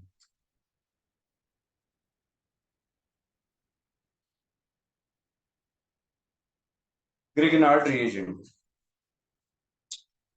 यहाँ पे हमने बेंजीन रिंग लिया, इसका ब्रोमीन था, यहाँ पे हमने मैग्नीशियम ले लिया, यहाँ पे ड्राई ईथर ही रहेगा या एनहाइड्रस ईथर रहेगा, और हमें प्रोडक्ट बना के देगा बेंजीन रिंग मैग्नीशियम ब्रोमाइड।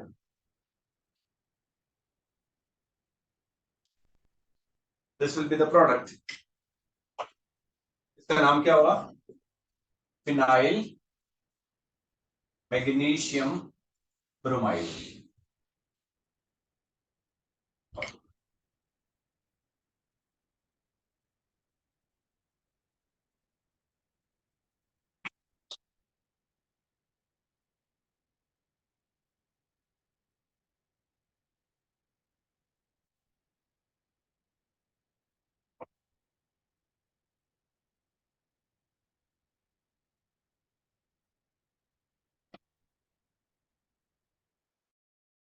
यहाँ पे लिखिए chlorobenzene is less reactive, chlorobenzene is less reactive and combines with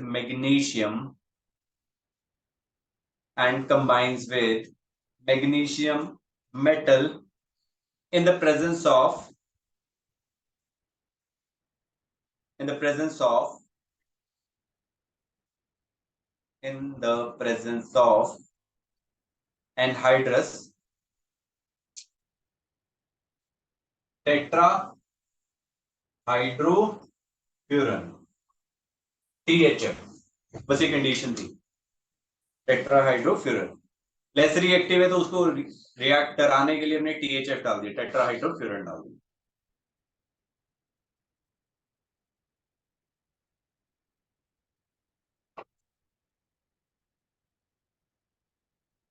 clear है? टी कैपिटल आएगा। नेक्स्ट लिखिए reaction with copper powder, reaction with copper powder which is Ullmann reaction।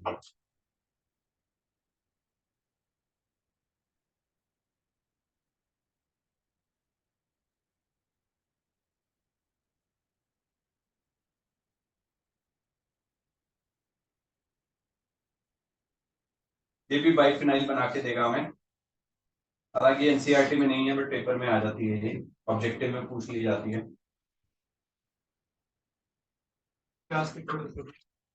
तो जब तक ये पूरा नहीं होगा, वैसे तो कल हमने बात की थी।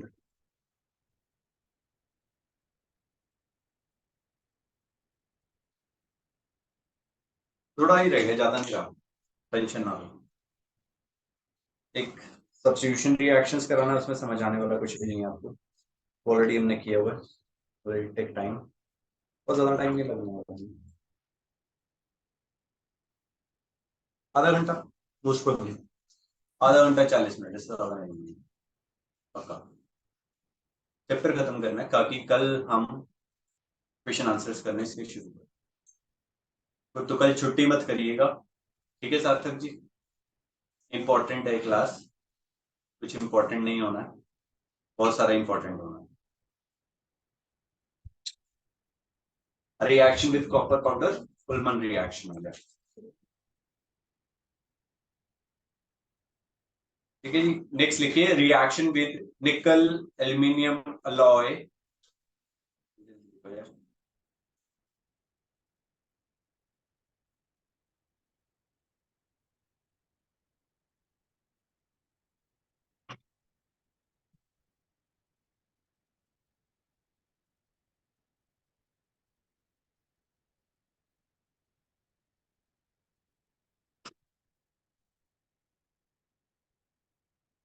reaction with nickel aluminum alloy and alcohol या with alcohol।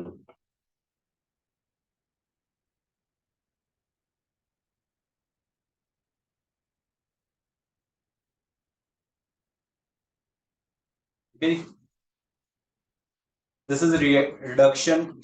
next लिखिए reduction of, इसी में लिखिए reduction of haloarenes to arenes, reduction of haloarenes to arenes।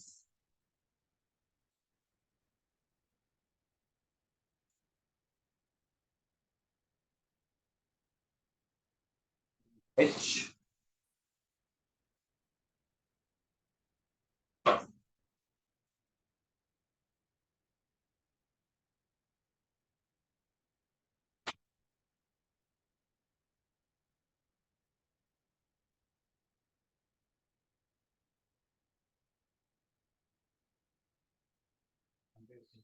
HBr converted to Br, HI वाला में भी रिएक्शन रिवर्सिबल ना हो जाए, इसी वजह से HBr कर दिया।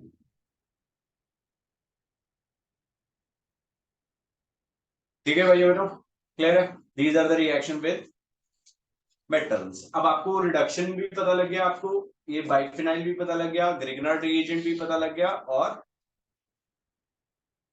कौन सा था? Fittig reaction, Wurtz Fittig reaction. ठीक है जी, चलें जी आगे। नेक्स्ट लिखिए substitution reaction of benzene ring, substitution reaction of benzene ring in haloarenes.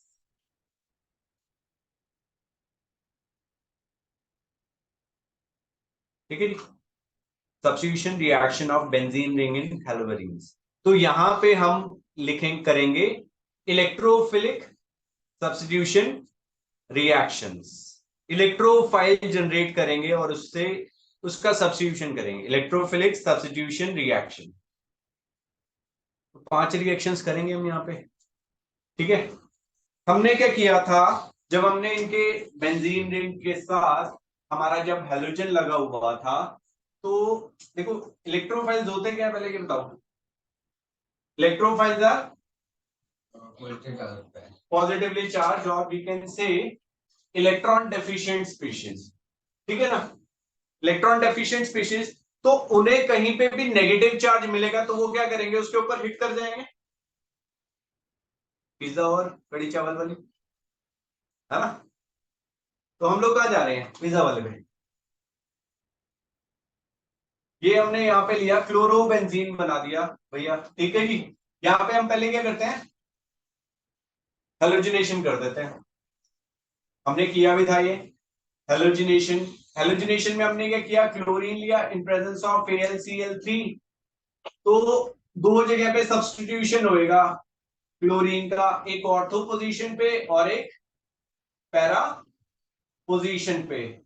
Para वाला जो रहेगा वो मेजर रहेगा, 1,4 डाइक्लोरो बेंजीन, यहां पे हमारी मेजर सब्स्टिट्यूशन होगी 1,2 डाइक्लोरो बेंजीन, ये माइनर प्रोडक्ट रहेगा। रीजन मैंने कल बताया था, कल वाली क्लास में, Q2 plus M and minus I group, एक रीजन ये था, और दूसरा क्या था हमारा, स्टेरिक हिंड्रेंसेस। स्टेरिक हिंड्रेंसेस, ये माइनर ये मेजर, 1,4 डाइक्लोरोबेंजीन। ठीक है, दिस इज द हेलोजिनेशन। उसके बाद हम करेंगे नाइट्रेशन।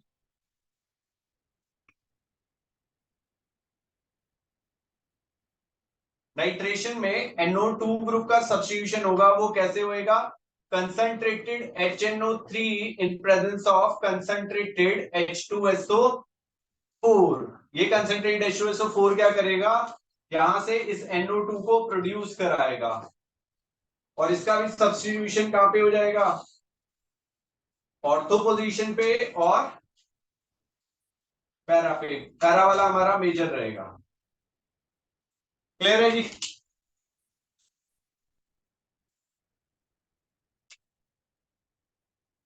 अब इसका नाम कैसे होएगा, देखो दोनों सब्स्टिट्यूएंट है, ये वाला क्या है क्लोरो और ये वाला क्या है नाइट्रो, दोनों सब्स्टिट्यूएंट्स है।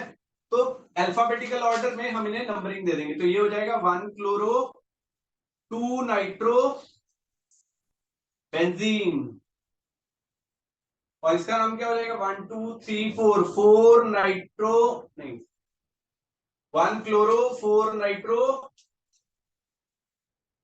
Benzene. These are the products.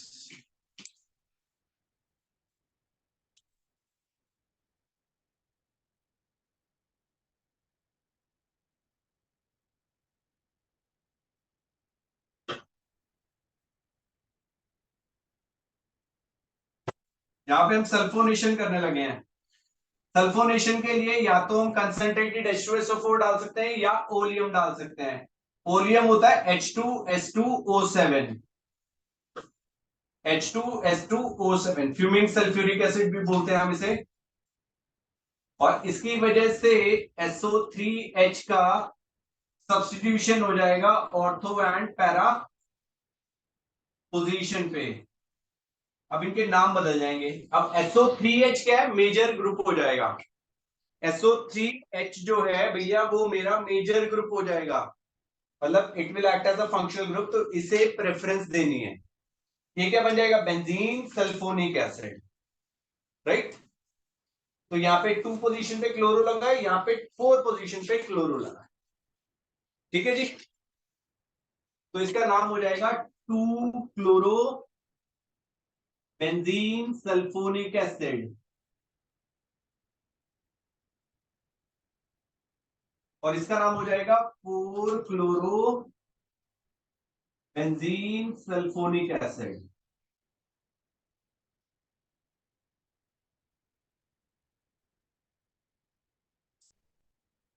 Sulphonation,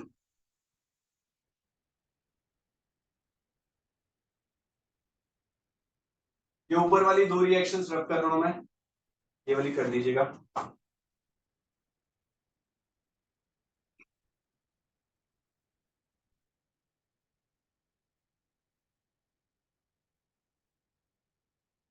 यहां पे हम करेंगे फिल्डक्राफ्ट रिएक्शंस।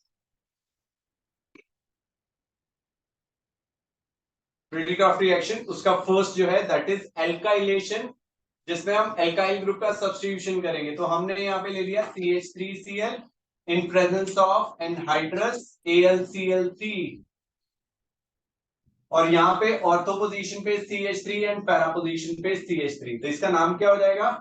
2 क्लोरोटोलीन।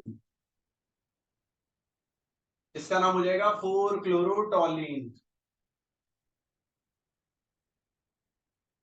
ये हो जाएगी फिल्डक्राफ्ट एसाइलेशन।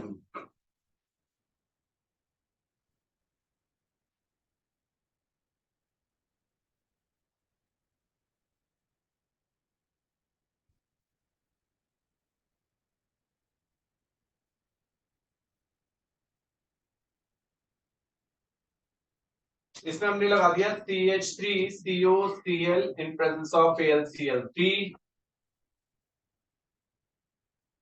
यहाँ पे ClCOCH3 ऑर्थो पोजीशन पे, और यहाँ पे आ जाएगा ClCOCH3 एट पैरा पोजीशन।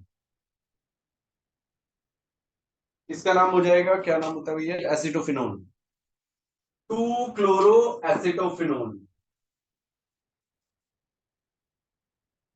और ये हो जाएगा 4 क्लोरो एसिटोफिनोन।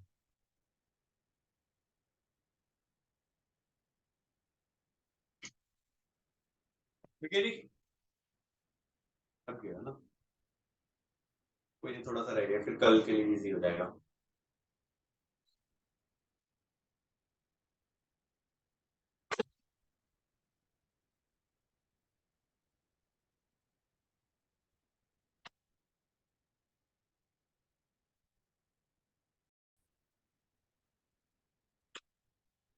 तो चलिए, अब हम जो टॉपिक करने वाले हैं, ये दोनों टॉपिक जो हैं, लास्ट के जो 2 टॉपिक हैं, बड़े ही इंपॉर्टेंट है, बहुत ज्यादा इंपॉर्टेंट है। यहाँ से आपको क्वेश्चंस आएंगे ऑब्जेक्टिव वाले, सब्जेक्टिव वाले भी आ सकते हैं, क्योंकि वो टेस्ट हम डिस्कस करेंगे या उनकी रिलेटिव रिएक्टिविटीज के ऊपर। तो पहला टॉपिक लिखिए, ये एक नोट बना लीजिएगा, पहले इसको नोट बना लीजिए।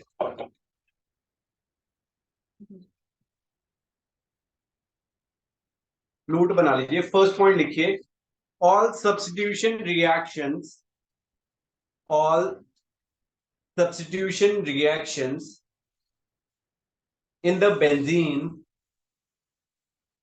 benzene are electrophilic in nature,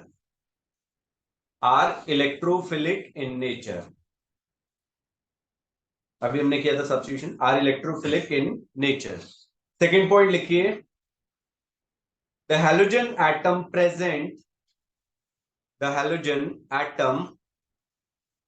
present on the benzene ring is ortho and para directing, but also deactivating in nature, मतलब उसकी रिएक्टिविटी को कम करता है। थर्ड लिखिए, the substitution takes place preferably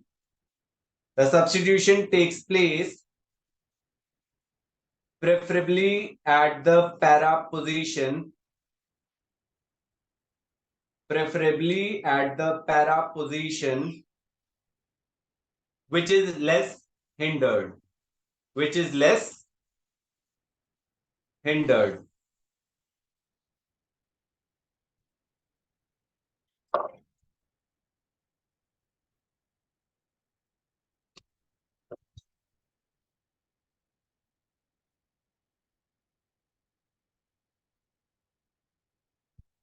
Right?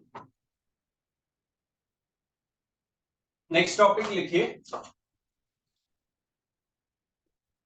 Comparison of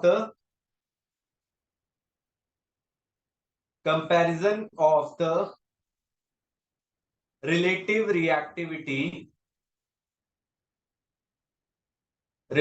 reactivity of certain halogen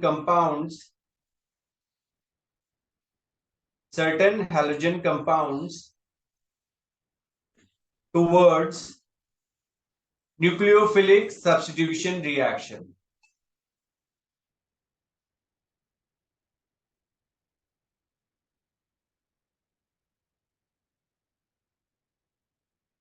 ठीक है जी, nucleophilic substitution reaction. First लिखिए allyl halides and alkyl halides, allyl halides and alkyl halides.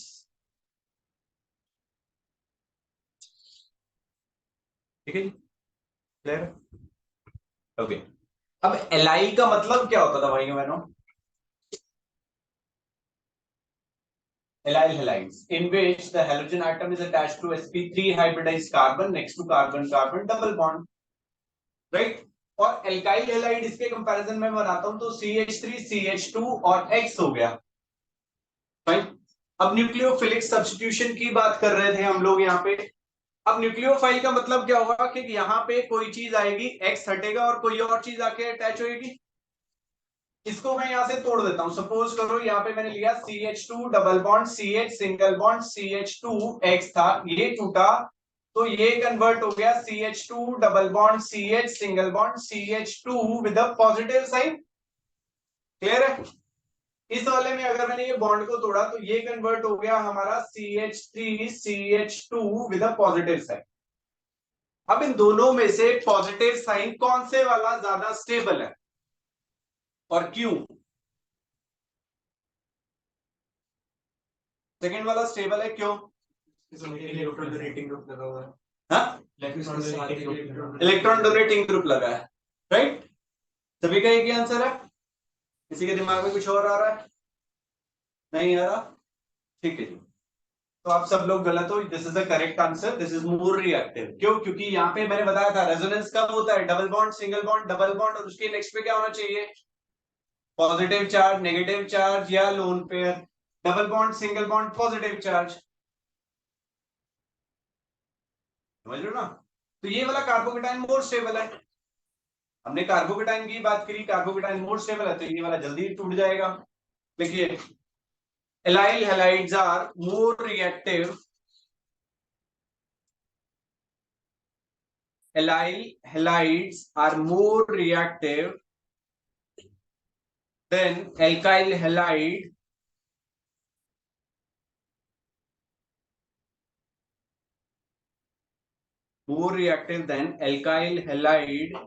because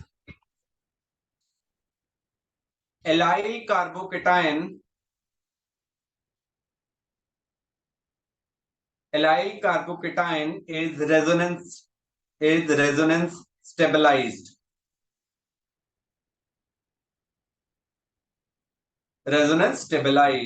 Therefore the release of X negative ion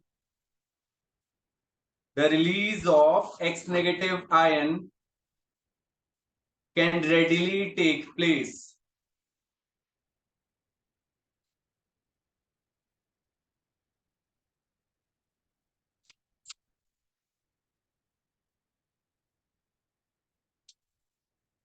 right. Clear हो गया? बाकी दूसरे वाले में तो क्या होने वाला है? रिएक्टिविटी पोलैरिटी के ऊपर डिपेंड करेगी इसकी रिएक्टिविटी। सेकंड लिखिए alkyl halides and vinyl halides. सोचो जरा, अब विनाइल क्या होता था? In which the halogen atom is directly attached to double bonded carbon atom, right? तो सोचिए जरा क्या आएगा, चोट मत करिए।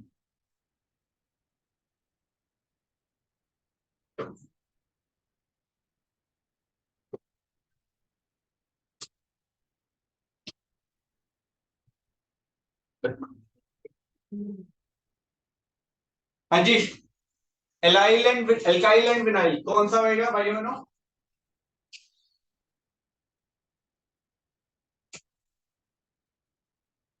विनाइल मोर रिएक्टिव होएगा, राइट? किसी का और आंसर है? नहीं है, ठीक है, गलत है उनका। देखो यहाँ पे अगर ये बॉन्ड टूटेगा तो ये क्या हुआ, डबल बॉन्डेड के ऊपर क्या आ जाएगा, पॉजिटिव चार्ज आएगा। और अभी मैंने आपको क्या बताया था कि डबल बॉन्ड में अगर पॉजिटिव चार्ज आ गया तो वो तो अनस्टेबल है, हाईली अनस्टेबल है। ये वाला हमारा स्टेबल हो जाएगा। अब ये विनाइल अनस्टेबल क्यों होता है? डबल बॉन्ड में पॉजिटिव चार्ज अनस्टेबल क्यों होता है? अगर आप इसे स्टेबलाइज भी करोगे ना, इसे उठा के यहाँ पे ले गए तो ये किसमें कन्वर्ट हो जाएगा, CH2 प्लस में, सिंगल बॉन्ड, यहाँ पे CH आ गया ना, इसका ऑक्टेट कंप्लीट है ना इसका ऑक्टेट कंप्लीट है, तो इसी वजह से ये हाईली अनस्टेबल है। तो भैया ये तो बनेगा ही नहीं, एल्काइल हैलाइड जो हो जाएगा वो मोर रिएक्टिव है। लिखिए, alkyl halides are more reactive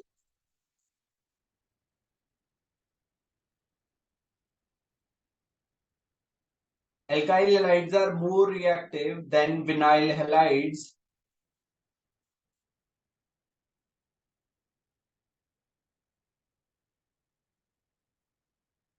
because the CX bond acquires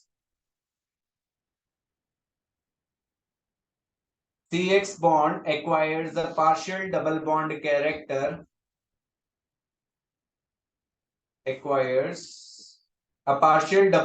character, due to conjugation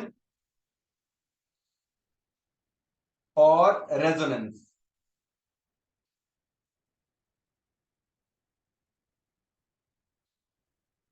ठीक है जी, विनाइल में क्या हो गया, कॉन्जुगेशन हो जाएगा। इसके कॉन्जुगेशन को मैं दिखा भी देता हूं यहाँ पे, CH2 डबल बॉन्ड CHX आ गया यहाँ पे, राइट? ये वाला बॉन्ड उठ के यहाँ पे आ गया, ये यहाँ पे आ गया, तो इसकी वजह से क्या हुआ, CH2 पे minus sign, single bond CH double bond X, और यहाँ पे आ गया प्लस साइन। तो there is presence of partial double bond character. Double bond को तोड़ना हमारे लिए ज्यादा मुश्किल है। तो दोनों में से कोई भी रीजन आपको अच्छा लग रहा है वो आप लिख दीजिए वहां पे। क्लियर है?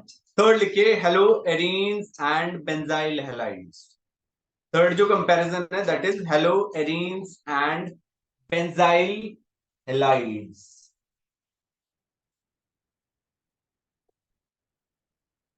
अब इसमें बताइए कौन से वाला जो है हमारा ज्यादा रिएक्टिव होएगा?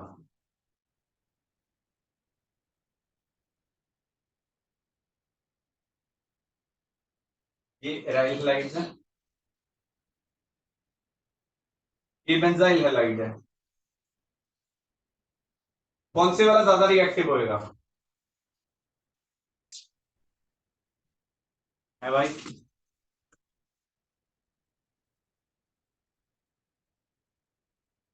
अब ज्यादा सोचना पड़ेगा भाई, दो वाले गलत हो गए, तीसरा भी गलत ना हो जाए। बताइए क्या हुआ, सोचो सोचो, दिमाग लगेगा यार, ऐसा कुछ नहीं है।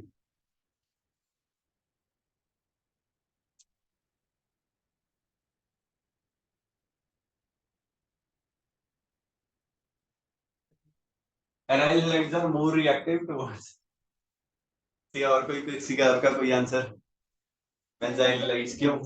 क्योंकि उसमें जो पॉजिटिव चार्ज होगा वो रेजोनेंस। हाँ वेरी गुड। यहाँ से आप तोड़ोगे फिर से डबल बॉन्ड पे भाई वो पॉजिटिव चार्ज आ रहा है, यहाँ से आप तोड़ोगे तो ये पॉजिटिव, डबल बॉन्ड के नेक्स्ट पे पॉजिटिव चार्ज, तो ये पॉजिटिव चार्ज क्या करेगा, रेजोनेंस में जाएगा। ये पॉजिटिव चार्ज कहीं भी नहीं जा सकता। अभी हमने पढ़ा था कि ये वाले जो है हमारे सब्स्टिट्यूशन रिएक्शन नहीं कर रहे हैं, क्योंकि यहाँ पे कार्बोकेटाइन बन रहा था, फिनाइल केटाइन बन रहा था, और फिनाइल केटाइन जो था दैट इज अनस्टेबलाइज्ड, इसी वजह से SN1 रिएक्शन नहीं हुआ था, तो बेंजाइल हैलाइड हो जाएगा। लिखिए,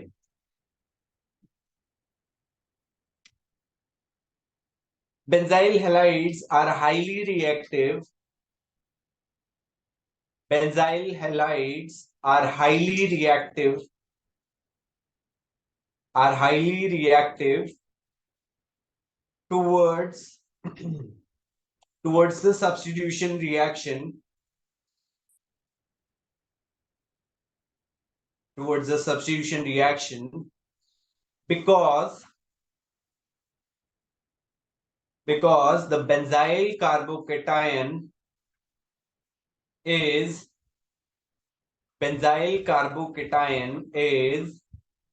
resonance stabilized. रेजोनेंस स्टेबलाइज्ड कैसे स्टेबलाइज्ड होगा वो मैं अभी आपको दिखा रहा हूं. कल मनी ने क्वेश्चन पूछा था, उसका जवाब भी यहीं पे ही है. ठीक है जी, आपने पूछा था कि कोई भी एक इलेक्ट्रॉन विड्रॉइंग ग्रुप लगा होगा तो उसका रेजोनेंस कैसे होएगा, वो मेटा डायरेक्टिंग होएगा, पूछा था ना. तो उसका जवाब बता रहा हूं. देखिए जरा यहां पे हमने क्या किया, CH2 प्लस के साथ आ जाएगा. ठीक है भाइयों, अब ये बेंजीन रिंग है, this is an electron rich species, तो ये क्या करेगा, इसे डोनेट कर सकता है इलेक्ट्रॉन. तो ये वाला डबल बॉन्ड उठा के हम यहाँ पे डाल देते हैं, जिसकी वजह से क्या होगा, यहाँ पे डबल बॉन्ड CH2 हो जाएगा, ऑर्थो पोजीशन पे प्लस चार्ज आ गया और ये बन जाएगा. राइट, अब ऑर्थो पोजीशन पे पॉजिटिव चार्ज आया, फिर उसके बाद ये फिर से आगे मूव कर गया, यहाँ पे डबल बॉन्ड, यहाँ पे डबल बॉन्ड CH2 और यहाँ पे प्लस साइन आ गया, ये वाला फिर से इधर मूव करा, यहाँ पे ये प्लस साइन हो गया, डबल बॉन्ड CH2 हो गया, ये फिर से यहाँ पे आ जाएगा.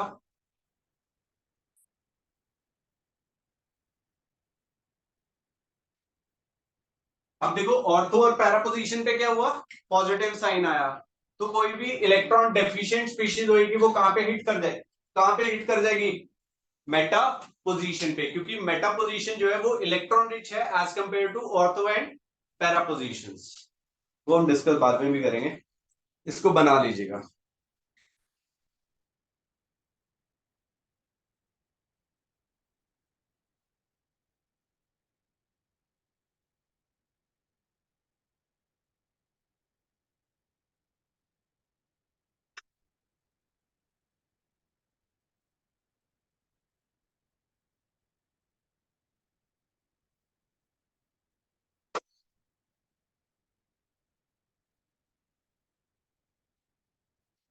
पांच मिनट 10 मिनट एक बार टॉपिक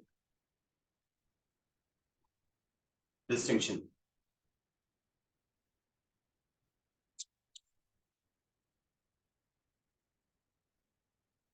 ऐसे जो रिएक्टिविटी वाले क्वेश्चन जो मैंने बताए हैं, ये वाले क्वेश्चन पूछे जाएंगे आपके पेपर में.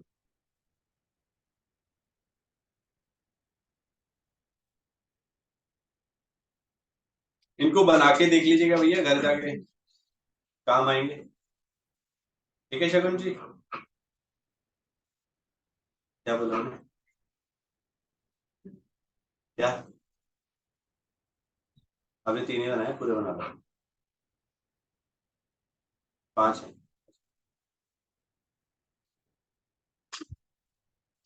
ओके जी, चलिए जी नेक्स्ट टॉपिक लिखिए.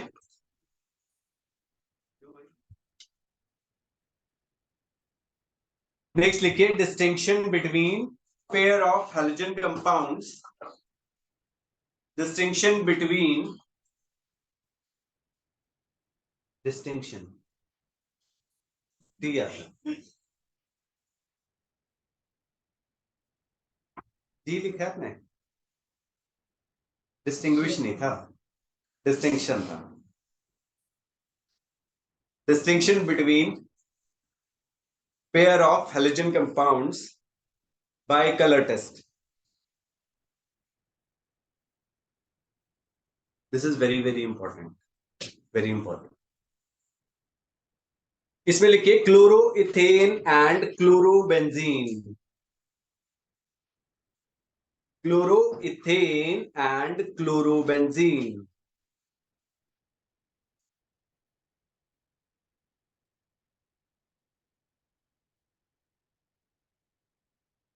ठीक है जी, इसमें लिखिए boil the two compounds, boil the two compounds in two separate tubes, boil the two compounds in separate tubes with aqueous KOH solution, with aqueous KOH solution.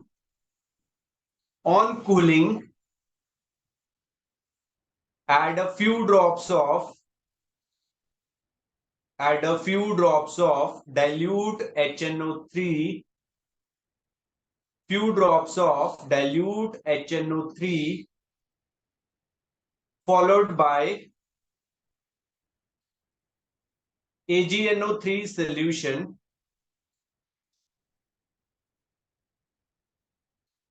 followed by AgNO3 solution, the compound which will give a white precipitate, which will give a white precipitate is chloroethane,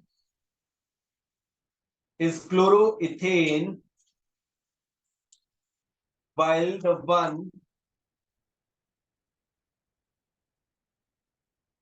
one which fails to give any precipitate is chlorobenzene.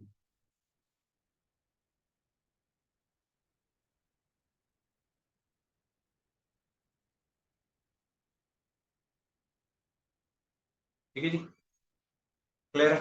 तो चलिए लिखते हैं, यहाँ पे reaction लिख लीजिएगा। हमने क्या किया, C2H5Cl था, उसका हमने KOH एक्वस के साथ रिएक्शन किया, तो ये हमें क्या बना के देगा, C2H5OH प्लस KCl।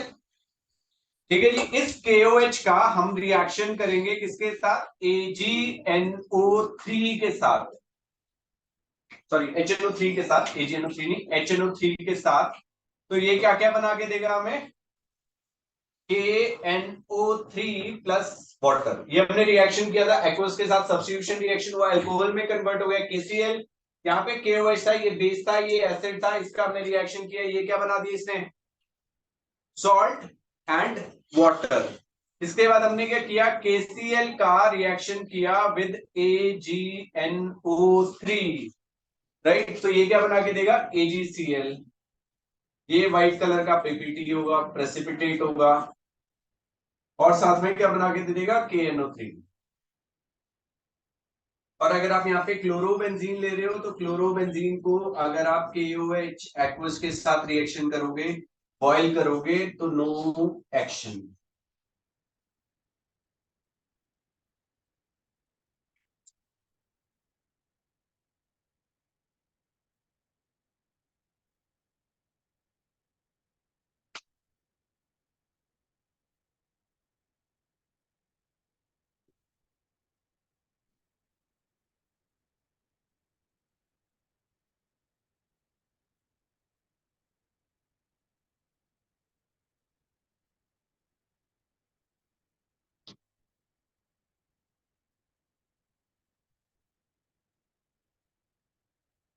कहना फिर हमने डालना नाम है, मैंने कुछ कहना फिर हमने डालना, मैं कहूंगा ना कुछ भी नहीं कर।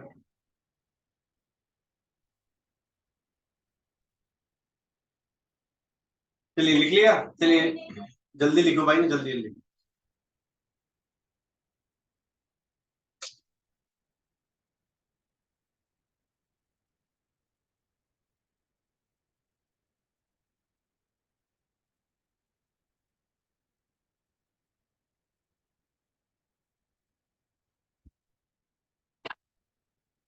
चलिए नेक्स्ट लिखिए, क्लोरोबेंजीन एंड क्लोरोसाइक्लोहेक्सेन।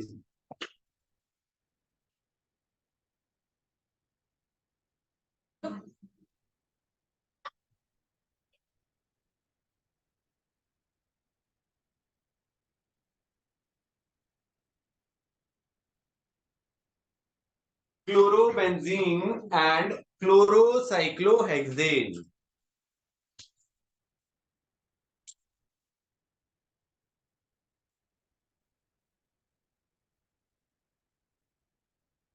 अब क्लोरोसाइक्लोहेक्सेन फिर से व्हाइट कलर का पीपीटी देगा, सब सेम सब्स्टिट्यूशन रिएक्शंस होंगी, और जो हमारा क्लोरोबेंजीन है वो कोई भी रिएक्शन नहीं देगा। ठीक है, उसके अंदर सिर्फ डिफरेंस क्या आएगा, यहां पे हमने क्या किया, ये हमने लिया, और यहां पे प्रोडक्ट क्या बन जाएगा हमारा, OH। बाकी सेम है, व्हाइट प्रेसिपिटेट बनेगा, इसमें कोई रिएक्शन चेंजेस नहीं होंगे। समझ आ गई जी? तो लिख लीजिएगा यहाँ पे ये वाली रिएक्शंस, व्हाइट कलर का पीपीटी सेम एज अबव। नीचे वाले उसमें भी एक्सिन ही है ना, बेंजीन ही है। कहां पे, यहाँ पे तो बेंजीन है ना, एक तो क्लोरोबेंजीन लिया, एक हमने क्या लिया, क्लोरोसाइक्लोहेक्सेन। अब ये तो एल्केन ही है, जैसे C2H5 है उसी की तरह काम करेगा, तो ये अल्कोहल बना देगा, और उसके बाद सेम व्हाइट पीपीटी दे देगा, इसके साथ कोई रिएक्शन होएगा ही नहीं, तो कोई रिएक्शन नहीं आ रहा, सेम व्हाइट प्रेसिपिटेट ही इसमें बनेगा। ठीक है जी, वो बेंजीन रिंग और जो सिंपल रिंग था उसको डिफरेंशिएट करने के लिए बताया, दोनों का काम एक जैसा ही होएगा। ठीक है जी, एलिफेटिक एंड एरोमेटिक, एलिफेटिक में कोई चेंजेस नहीं आएंगे, बिकॉज एलिफेटिक जो होते हैं वो एल्केन्स की तरह ही काम करते हैं।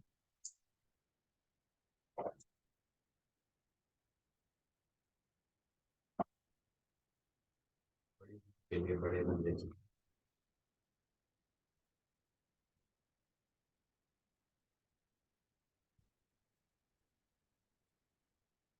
चले जी आगे, देखो इधर देखो।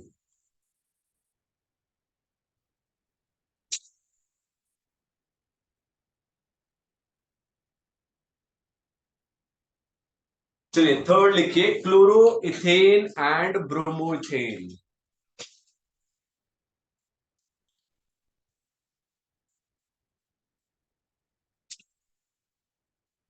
अब क्लोरोइथेन और ब्रोमोइथेन में फर्क क्या आएगा, एक में AgCl बनेगा और एक में AgBr बनेगा, ये दोनों सेम है। अब क्लोरो इथेन लोगे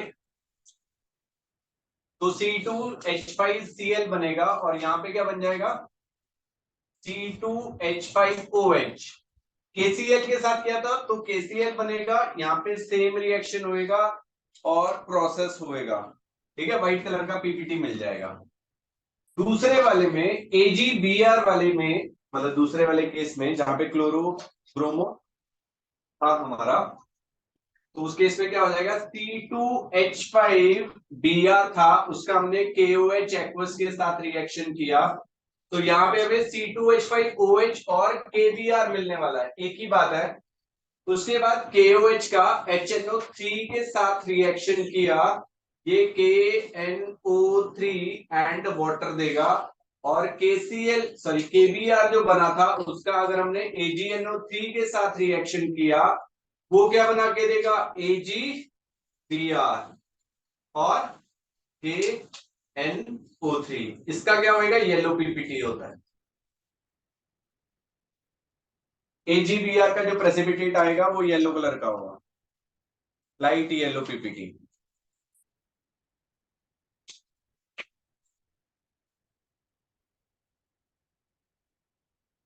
ये कलर का डिस्टिंक्शन होगा, एक में व्हाइट पीपीटी तो chloro benzene sorry chloro ethane है, और अगर लाइट येलो कलर का है तो bromo ethane.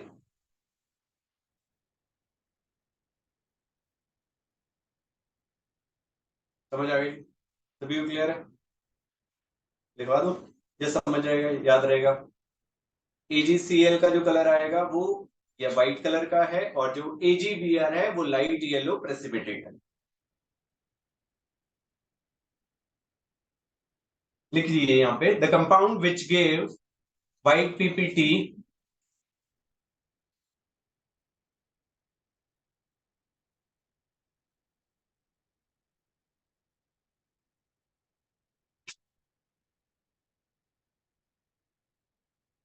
the compound which gave a white PPT with silver nitrate with silver nitrate AgNO3 is chloroethane.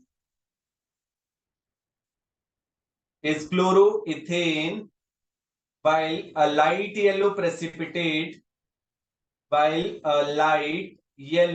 precipitate, is formed in case of bromoethane. In case of bromoethane.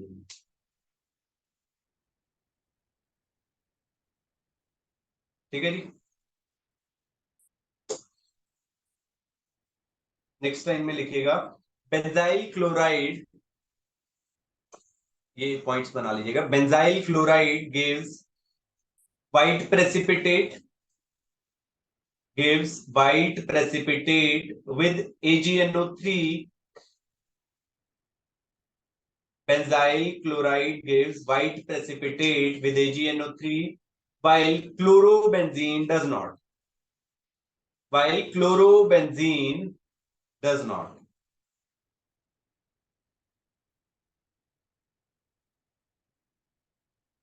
Next line में लिखिएगा benzyl chloride gives a white precipitate. Benzyl chloride gives white precipitate with AgNO3. Benzyl chloride gives a white precipitate with AgNO3, while benzyl bromide yields a light yellow precipitate.